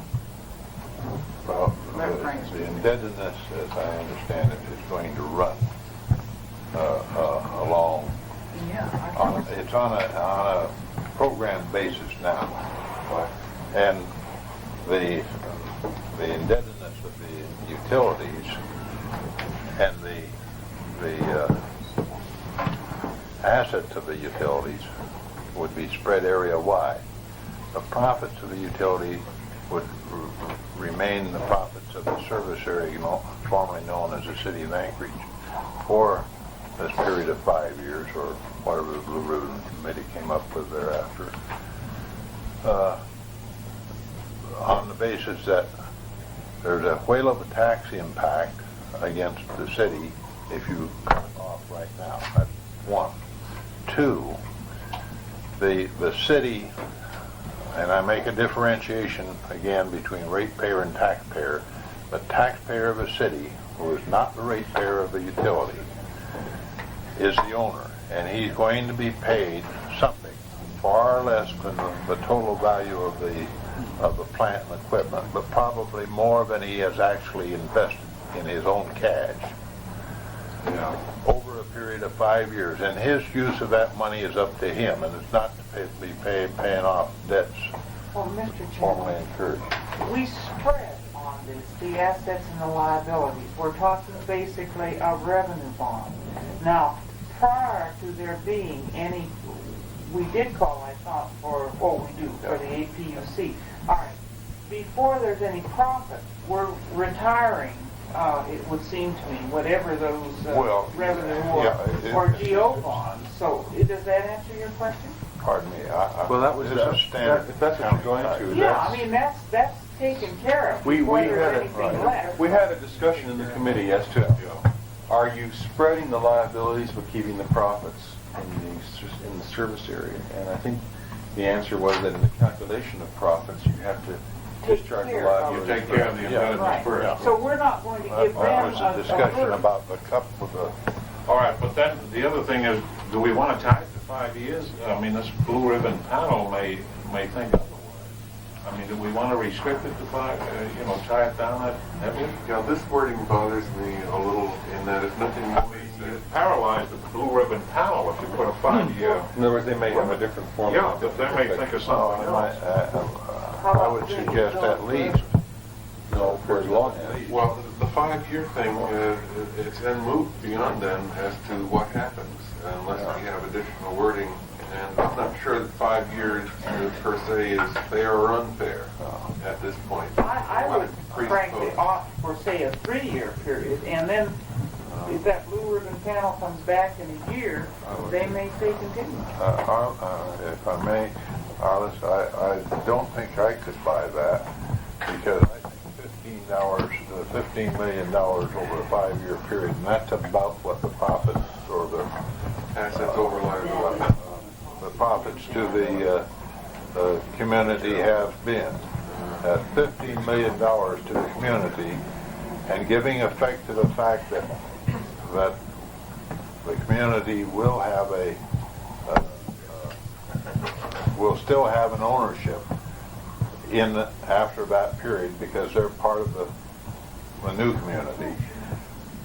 I still think that's a very, very cheap price, and if anybody would sit here tonight and be able to state to me, you can have that utility for $15 million, I'm willing to gamble you any money at all that I could have it financed by late tomorrow afternoon. Now, Go with Frank. and it's just, to me, I think this is a fair, 5 years is a minimum that would be fair. I think your blue ribbon committee could cut it off at 5 years or could extend it for a little bit longer, and I'd even go for a limitation as to how long they might extend it. But I don't think any less than $15 million for the setup. What if the utility is sold before then? What if the utility is sold before 5 years? That belongs to the new government. Mr. Chairman, there was some suggestion, I remember when we talked about this originally, at least in my discussion with the former city manager. The other aspect of the proposal was that if the utilities were sold within a period of 5 years, there be a credit for the city service area equal to the then capital value in some manner of that utility. Incidentally, if I may, I shouldn't be out of my position, but really, the $3 million a year is, I called Bob Nelson, talked to him on the street, and he called in and gave me the figures. 1974, $3,050,000 was roughly what was turned over to the city. Anticipated for 1975, $2,850,000. I asked at the same time about how much of these other items, the sewage collection, water distribution, and streets, the city was paying over and above assessments, which is Mary's contention that it's all assessments. And he said the best he could figure was 74, it was 63% for sewage and water, I think 53%, and in 75 anticipated to be about 57% for sewer and 48% for water, or something like that. These bonds run out over the period of the next 7 years, 8 years, most of them. Just a couple of comments. We had a pretty willing discussion about this. The 5-year period was based upon Frank's description of the profit. The things that we talked about, though, included the fact that part of the growth of the utilities in the city had been financed by people outside, which is a kind of maybe make-weight against this approach, and many of these are differential. The second thing is, which we really didn't discuss, was that our chairman here is one of those people who lived in the city of Anchorage all his life. There aren't very many of them, and this concept of people who live in the city having built a utility and people outside not, being able to get a kind of free ride. That's kind of biased. It isn't applicable. I'm not suggesting it's biased, but I mean it isn't applicable to very many of us. People tend to move in and out of the city. And you've got the annexation question, and that where you annex and don't worry about all these little details. But that's a pretty slow process, and it doesn't consider all the items that go into an annexation either. I think the thing that really was important, though, at least if you just let me say one word, is that it did appear that if we did not have this, it would be the result would be immediately reflected in the taxpayers' tax By at least 2 mills, and probably a little bit better. Lisa? I wanted to know, do we want to say anything for what would happen after the 5-year period? Utilities would be sold by then. Mr. Chairman, Maybe not. Mary? I think that was specifically Be the the best thing thing that could that happen. we proposed that the commission address itself to. No, the Blue Ribbon Commission, that we're asking Greg to form wording that is not presently on this tail end. That would be its duty to come up with what would be equitable for everybody in relation to the utilities. Jane? Mr. Chairman, when we were discussing the relative cost of government with Pete Marwick and Mitchell, we went around quite a bit about bonds and we didn't get into utilities as much. How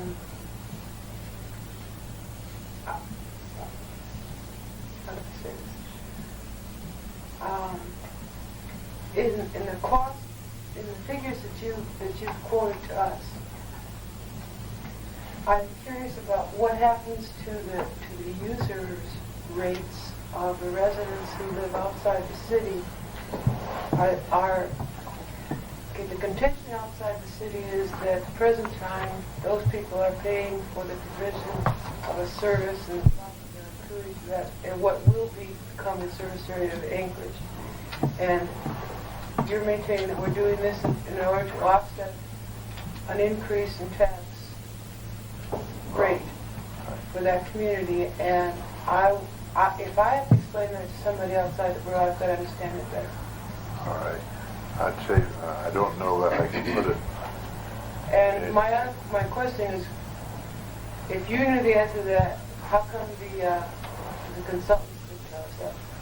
Well, one of the reasons the consultants could come up with specific figures is they didn't have as big a long-term background in what's been happening in the city. Why didn't you tell us before? I'll put it this way. My degree at the university was in public utility management, taxation, regulation, and rates.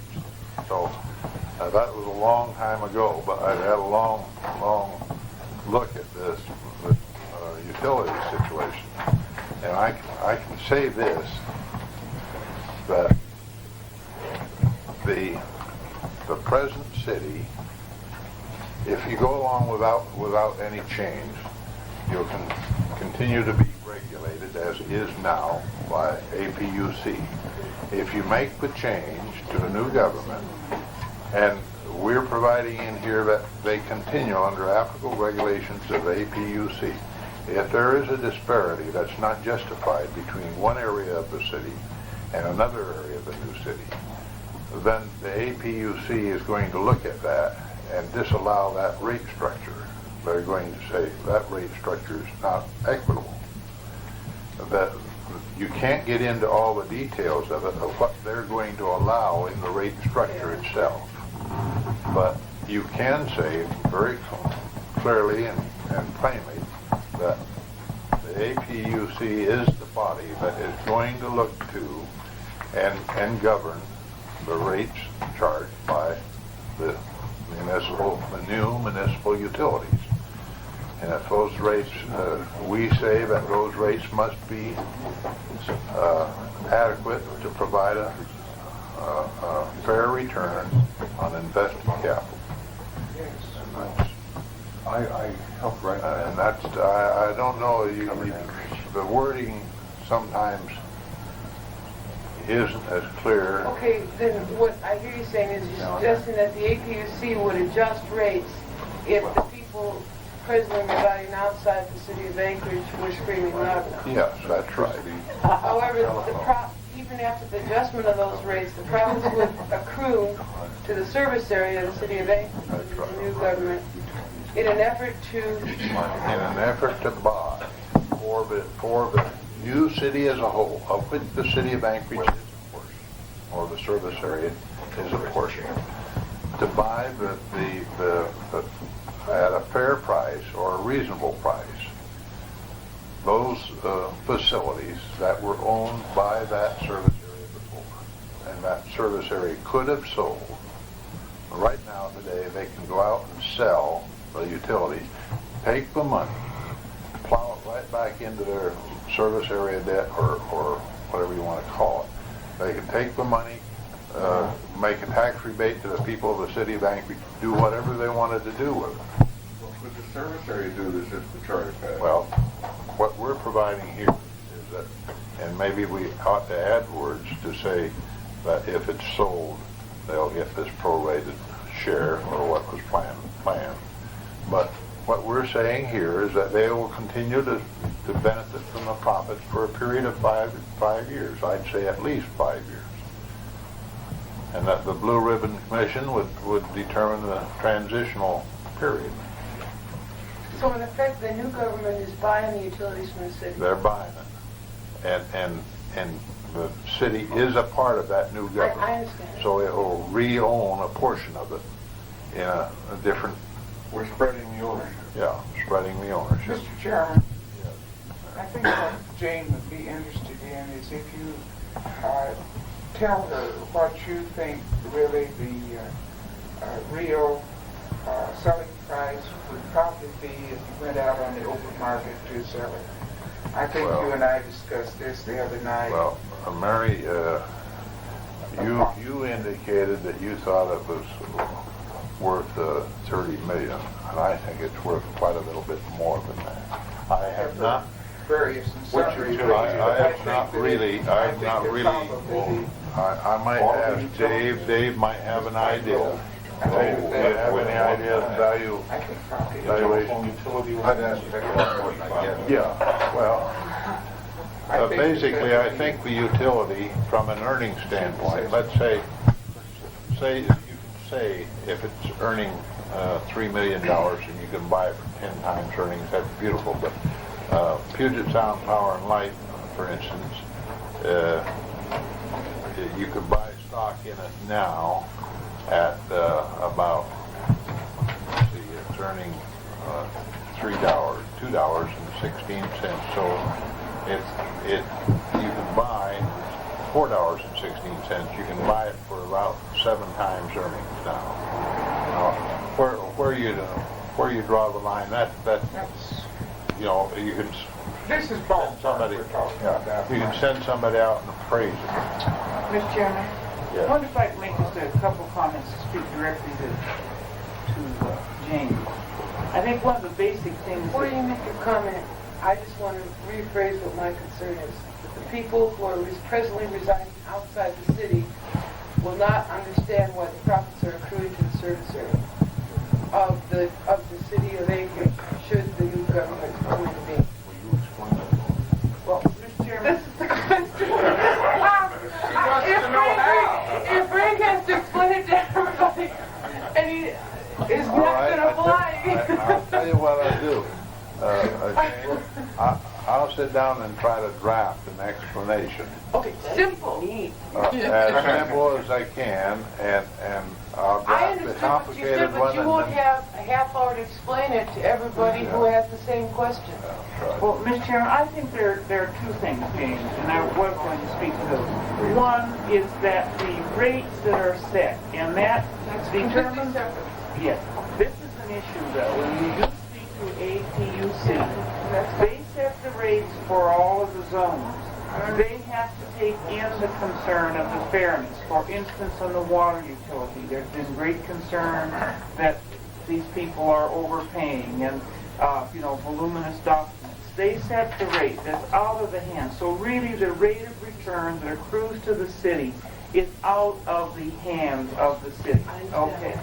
Then the other thing, and it seems like a major issue, and I think one that can be said to people effectively, we've attempted in this charter to create as little inequities and major modifications as possible. And it seems to me this is really right in mainstream with that. If we were to give over this 2 or 3 mills, and that's an easily provable figure, the contribution to the general fund, we would immediately create a disparity and a hardship on the city.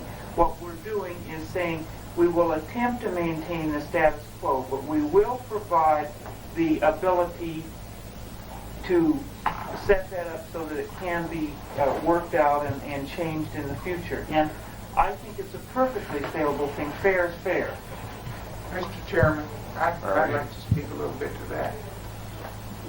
Doing the way I intend to try to sell that, I happen to personally believe that municipal utilities are in fact very similar to corporations, that they really are paid for by the ratepayer. So I guess I have very strong feelings, like many of those that are outside of the city, in relation to this. But I also have a strong feeling for being fair to everybody. And I do know that any time you change a tax structure drastically fast, that you cause hardships, even if you are making things be more equitable. And I would rather see it happen over a period of time rather than immediately, so as not to cause hardships. Now, that's the reason I bought it, and I think probably that is the reason that you can use best for selling. That brings, Mr. Chairman, that brings up an interesting sidelight, which really has nothing to do here, but a utility under regulation is usually limited to an 8% return on its profit. Anything beyond that has to be plowed back into rate reductions. Now, this is for a private utility being regulated. Now, how would that fit in with the municipal revenue utility? I believe that APUC would they enforce the 8% return? They would enforce a reasonable return or whatever they determine. Which would mean that we could get a lowered rate. If the city is presently, or if the utility is presently overcharging more than the 8%, I believe, and I don't know whether Dave knows this or not, but I've heard that the utility has made an arbitrary payment in lieu of taxes. Arbitrary in the statement, and the fact that there was no appraisal made of the value of the utility, and that payment in lieu of taxes was based on original cost, not an appraised value. Like you go out and appraise your house every 5 years and they raise your taxes. They didn't do that with the city. So to that extent, the rate base is lower. Right. So whether that's true or not, I can't. I have two questions. You can refresh me on this. The profit and the payment in lieu of taxes are separate contributions. They were up until last year. Last year they were put together, as I understand it. But they are separable. I have asked Mr. Nelson, are you set up so that you can do it? He said, absolutely set up so that you can separate them, no question at all. They maintain their utility accounting records in the standard form that is generally accepted in municipal utilities. Could the new unified government determine that there should be a payment in lieu of taxes and thus a contribution to the whole government. Yes. Before the profit is determined for the service I area. think that's absolutely right. It should be done. Well, I kind of get the feeling that we have satisfied the severe critics. Lisa? Yeah, I'm ready to move. No, I just have one more question for Lisa was asking a question. She wanted to move on. Can you write up an explanation so that we can understand, so we can explain it? I'll try. And after Joe says something, can we go on? Yeah. I just want to ask one question. As I see it, the sale of the sale of unified government is really, in a way, not a sale of 100% of interest. No. The residents of the city, as part of that larger government, are retaining it. That's right. They come back to it. That's why I said 2 mills. So the $15 million, I mean, assuming that the utility was worth $15 million, and the price in this sense was $15 million, leaving interest out of it, so forth, the price would be too high. Would that be fair to say? No, that wouldn't be fair to state, because you've got to separate it this way. You say, this is the price it's worth to this outfit if they sold it to me. So they're entitled to it. Now they're going to be paying, as a portion of this greater group, they're going to be paying for that.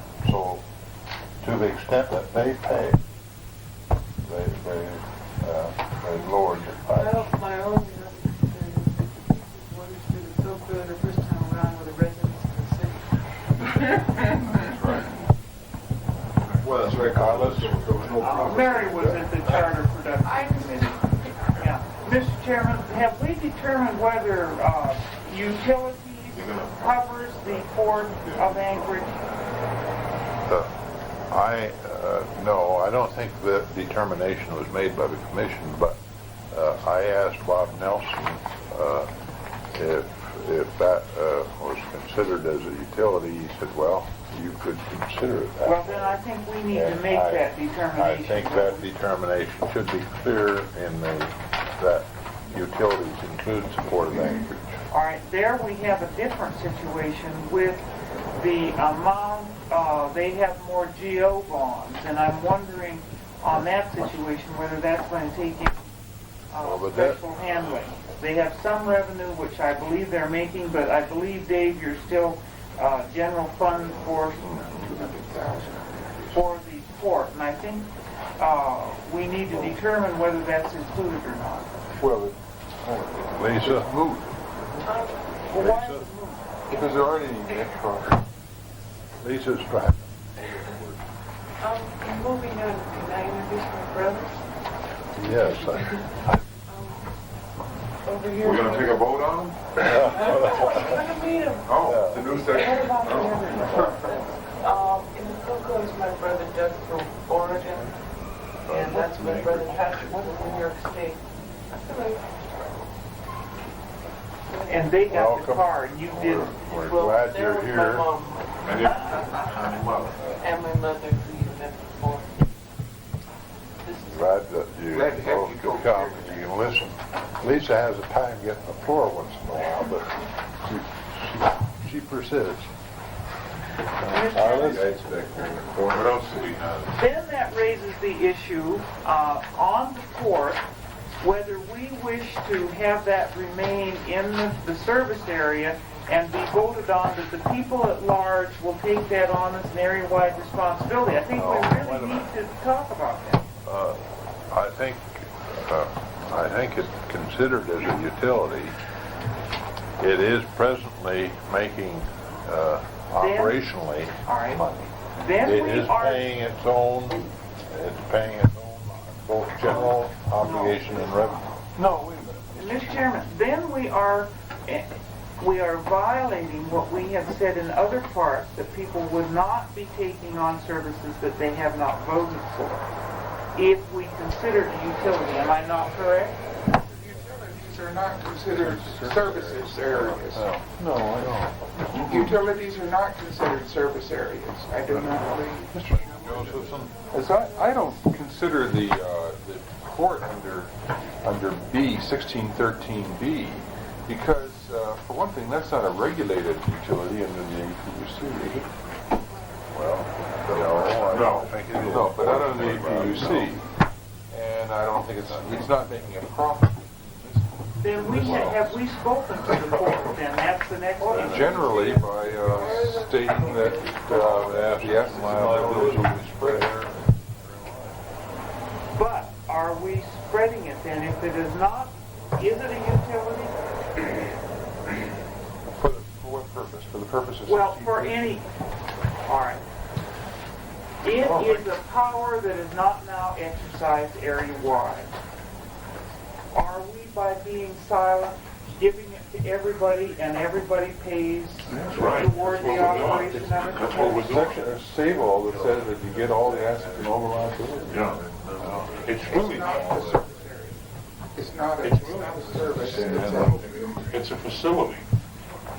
And this would be the same as the Historical and Fine Arts Museum? Now, we haven't spoken to that. Would that also become then a responsibility, the operation of the entire borough?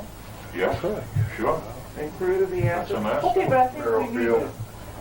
Merrifield? Maybe we better name our utilities. Well, the borough gets you.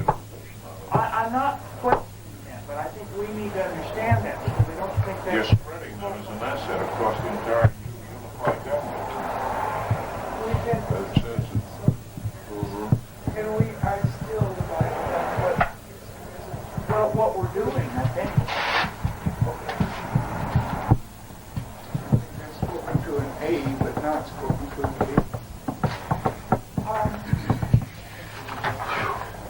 You want to name the museum, Merrifield, and the court in A? No, We don't know. I just want us to, I want to know what we've done to those three in our chart. Well, Mr. Chairman, consistent with this discussion, I think that we should have the commissioner, I mean, not the commissioner comments, but the commentary that will accompany the charter speak to that as the best way of doing it. Fine. Yeah, I'd rather not mumble through that one. I'd like to go around the room and find out what we've done on that issue. Mr. Jones. Is this the final test or? It must have been. I flunked it. I only think written about Do we have to show them? Okay, what else do we have, Chairman? That concludes the transition report. The only other thing was the Bill of Rights article that was... No, we're going to act on this on Thursday. So then We're acting on the whole document. Cleaned up. No business. Better not business. Form of government, Rivers and district, we started. obvious, yeah, we're gonna have to fly back there. Welcome back. I got a convert over here. Council manager may come up, I don't wanna miss it. I don't wanna miss the council manager. You mean the Josephson, do you have? August changed their minds, coming back. She is okay, call for reconsideration, right? Thank you, folks, for coming. All right, Dave, thanks. Good night, Dave. Are you going to have any more charter question committee meeting? Do you want to? Well, we could do it. What would be, what's the charter commission, production committee's schedule? I wonder if we could have a recap of what needs to be done yet, and I think Rick might be able to When do you need this? help us with that. Yeah. In this material that you got from Patty, there are just a number of rearrangement things. For instance, this version does not pick up all of the changes that we talked about in terms of qualifications and terms of officers. So we're going to try to lump together those things as they now appear in the separate divisions for school board, assembly, and mayor, and so forth. I I think that the key things that are left to do are, Could we all get in, because I think we've got a responsibility in probably one night to wrap this well, thing this up. is kind of what I was thinking. I think one of the, of course, the basic thing is for everybody to go through it and see if there's anything that doesn't look clear or anything that someone feels we've left out or, you know, some question. And particularly in my mind is the question of whether there should be more terms defined. We have a short definition section, and that may be one way we can clear up things that would otherwise be a problem. Of course, there's always the matter of style. If anyone feels that any particular sentences are unwieldy and could be shortened or anything of that sort. It's really pre-association night, I think, in terms of putting the finishing touches on it before Thursday, in preparation for Thursday. I wonder, might we have a revised copy of this? Before Thursday. Say before Thursday. I wonder if there's any way of getting that, say, out, say, available for some work on Thursday. It'd be great, particularly if I could delegate to someone my task of going out and wrestling with the borough personnel and doing their resolution. But do you intend to go through it for that kind of final Yes, nitpicking? I would expect to have a fairly long list of, not trivia, but incidentals, you might say, that I think ought to be touched up. And I would expect that to be supplemented very likely by This would be Thursday. well, I could, yeah, I guess so, or it could be sooner, as Arla suggests. Well, I was just thinking of a working document. Yeah. Well, One more time. all Why right. is this not, There are certain, Pretty close, but it has a few questions. Lisa, you had a question? along what Rick was saying about definitions, are we going to define what we meant by municipality? Because at one point when we talked about defining what we said what, this municipalities in Anchorage. okay, we were going to put in another, that's the type of thing we need to recall. There was going to be another general provision saying that this thing could be called the city and borough of Anchorage if necessary for bond purposes. Right. So that's the type of thing we have to catch. We have to talk about, in the transition provision, what we mean by the form of governments. We have to enumerate the form of governments. There's lots of things of that sort to really square it off, so to speak. At one point, Mary authorized the definition of appropriation. Yeah, I just thought we were do my best on that. But Arliss? Just the other point, we made arrangements for Sherry to sign before she left. I wonder if we have everybody else contacted to know that we can get a signature. We've got a signature page, so if anybody's not around, and it's available now, It has to be done by Monday night. and it's got to be there. If we don't sign? Well, I don't know what happens. Well, then you're like R.A. Robertson will be elected. You come along some months years later and sign. If you can muster 6 votes, you got a lot. You have the signature page in there now, right? the commission rejects its charter. Just have one signature on it somewhere. Well, any of you that might be out of town or anything, get over there and sign the signature page. Where's it? Is it here now? It's here now. Bring it out, we'll sign it. Is there anything else? It seems like a crack your of date- champagne date of bottle your over next- it. Well, what do you do if I would make a couple meetings Thursday? Well, sure, I mean, whether, I'll do what I can with What time's the it meeting? in terms of having suggestions ready for Thursday. What if we met at the end of the day tomorrow to look over your product? Could we do that, say at 5? Well, Are you talking about production? Yeah. What time? 5? Could we get here at 5? And Just make it short and sweet. it really depends, Joe, on whether I have to go out to the borough and horse around with this resolution as I Is well there, Is there some way you could delegate that to Joe Josephson and pay him for it? And you're, We'll work that out. Let's meet at 5, and that'll give Rick the data. Okay. What's the Thursday meeting? Thursday, the commission? Meet, M-E-A-T. What time are you? You didn't need either. Thursday at 7:30, but we can set it for any time you want. No, even at 7:30, Thursday. I think if we're going to get the whole thing, maybe we ought to try for 6. No, he's saying 7:30 because I think he's trying to cut his trip short to Seattle so he can get back. Right. We can meet earlier and go over some of the stuff if you felt that,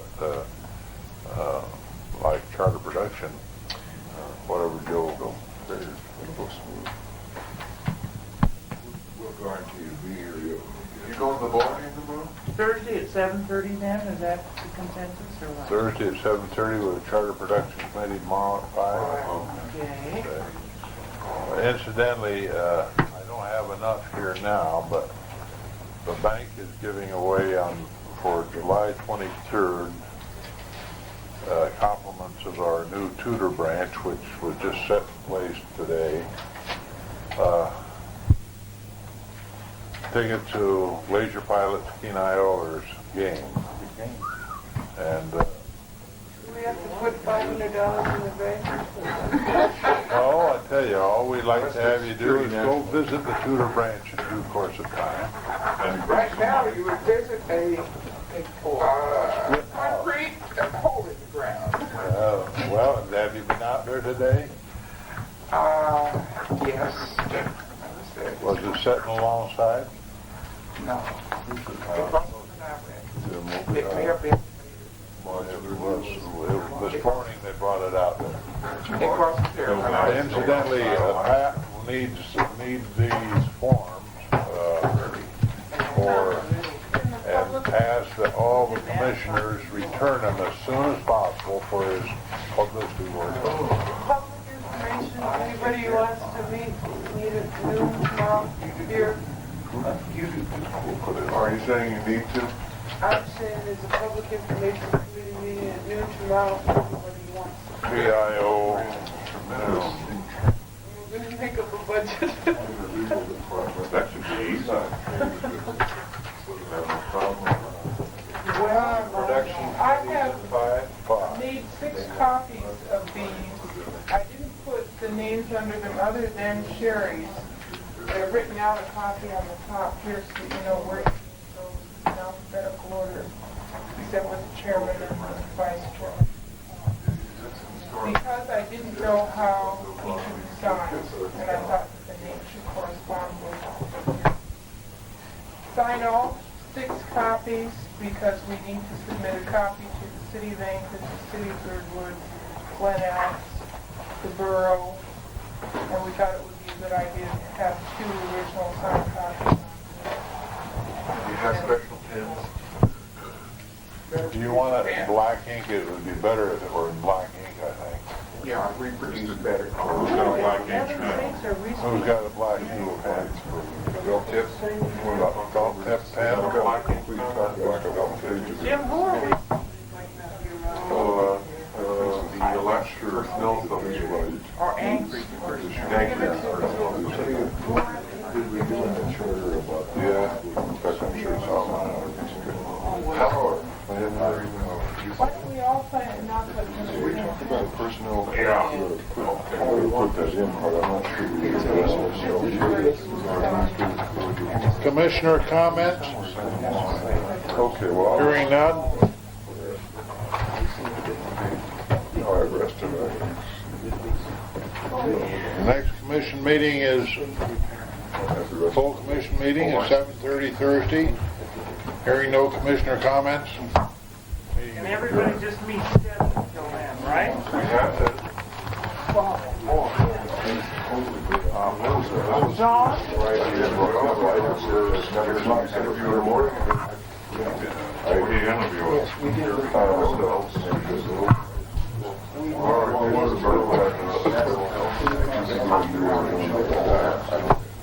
Harry Donahue,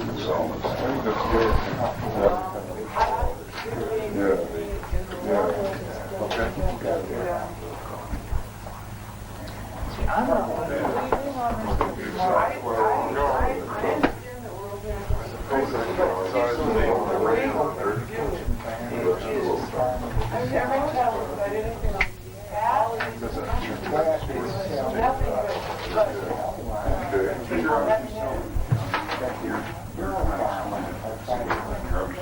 Okay.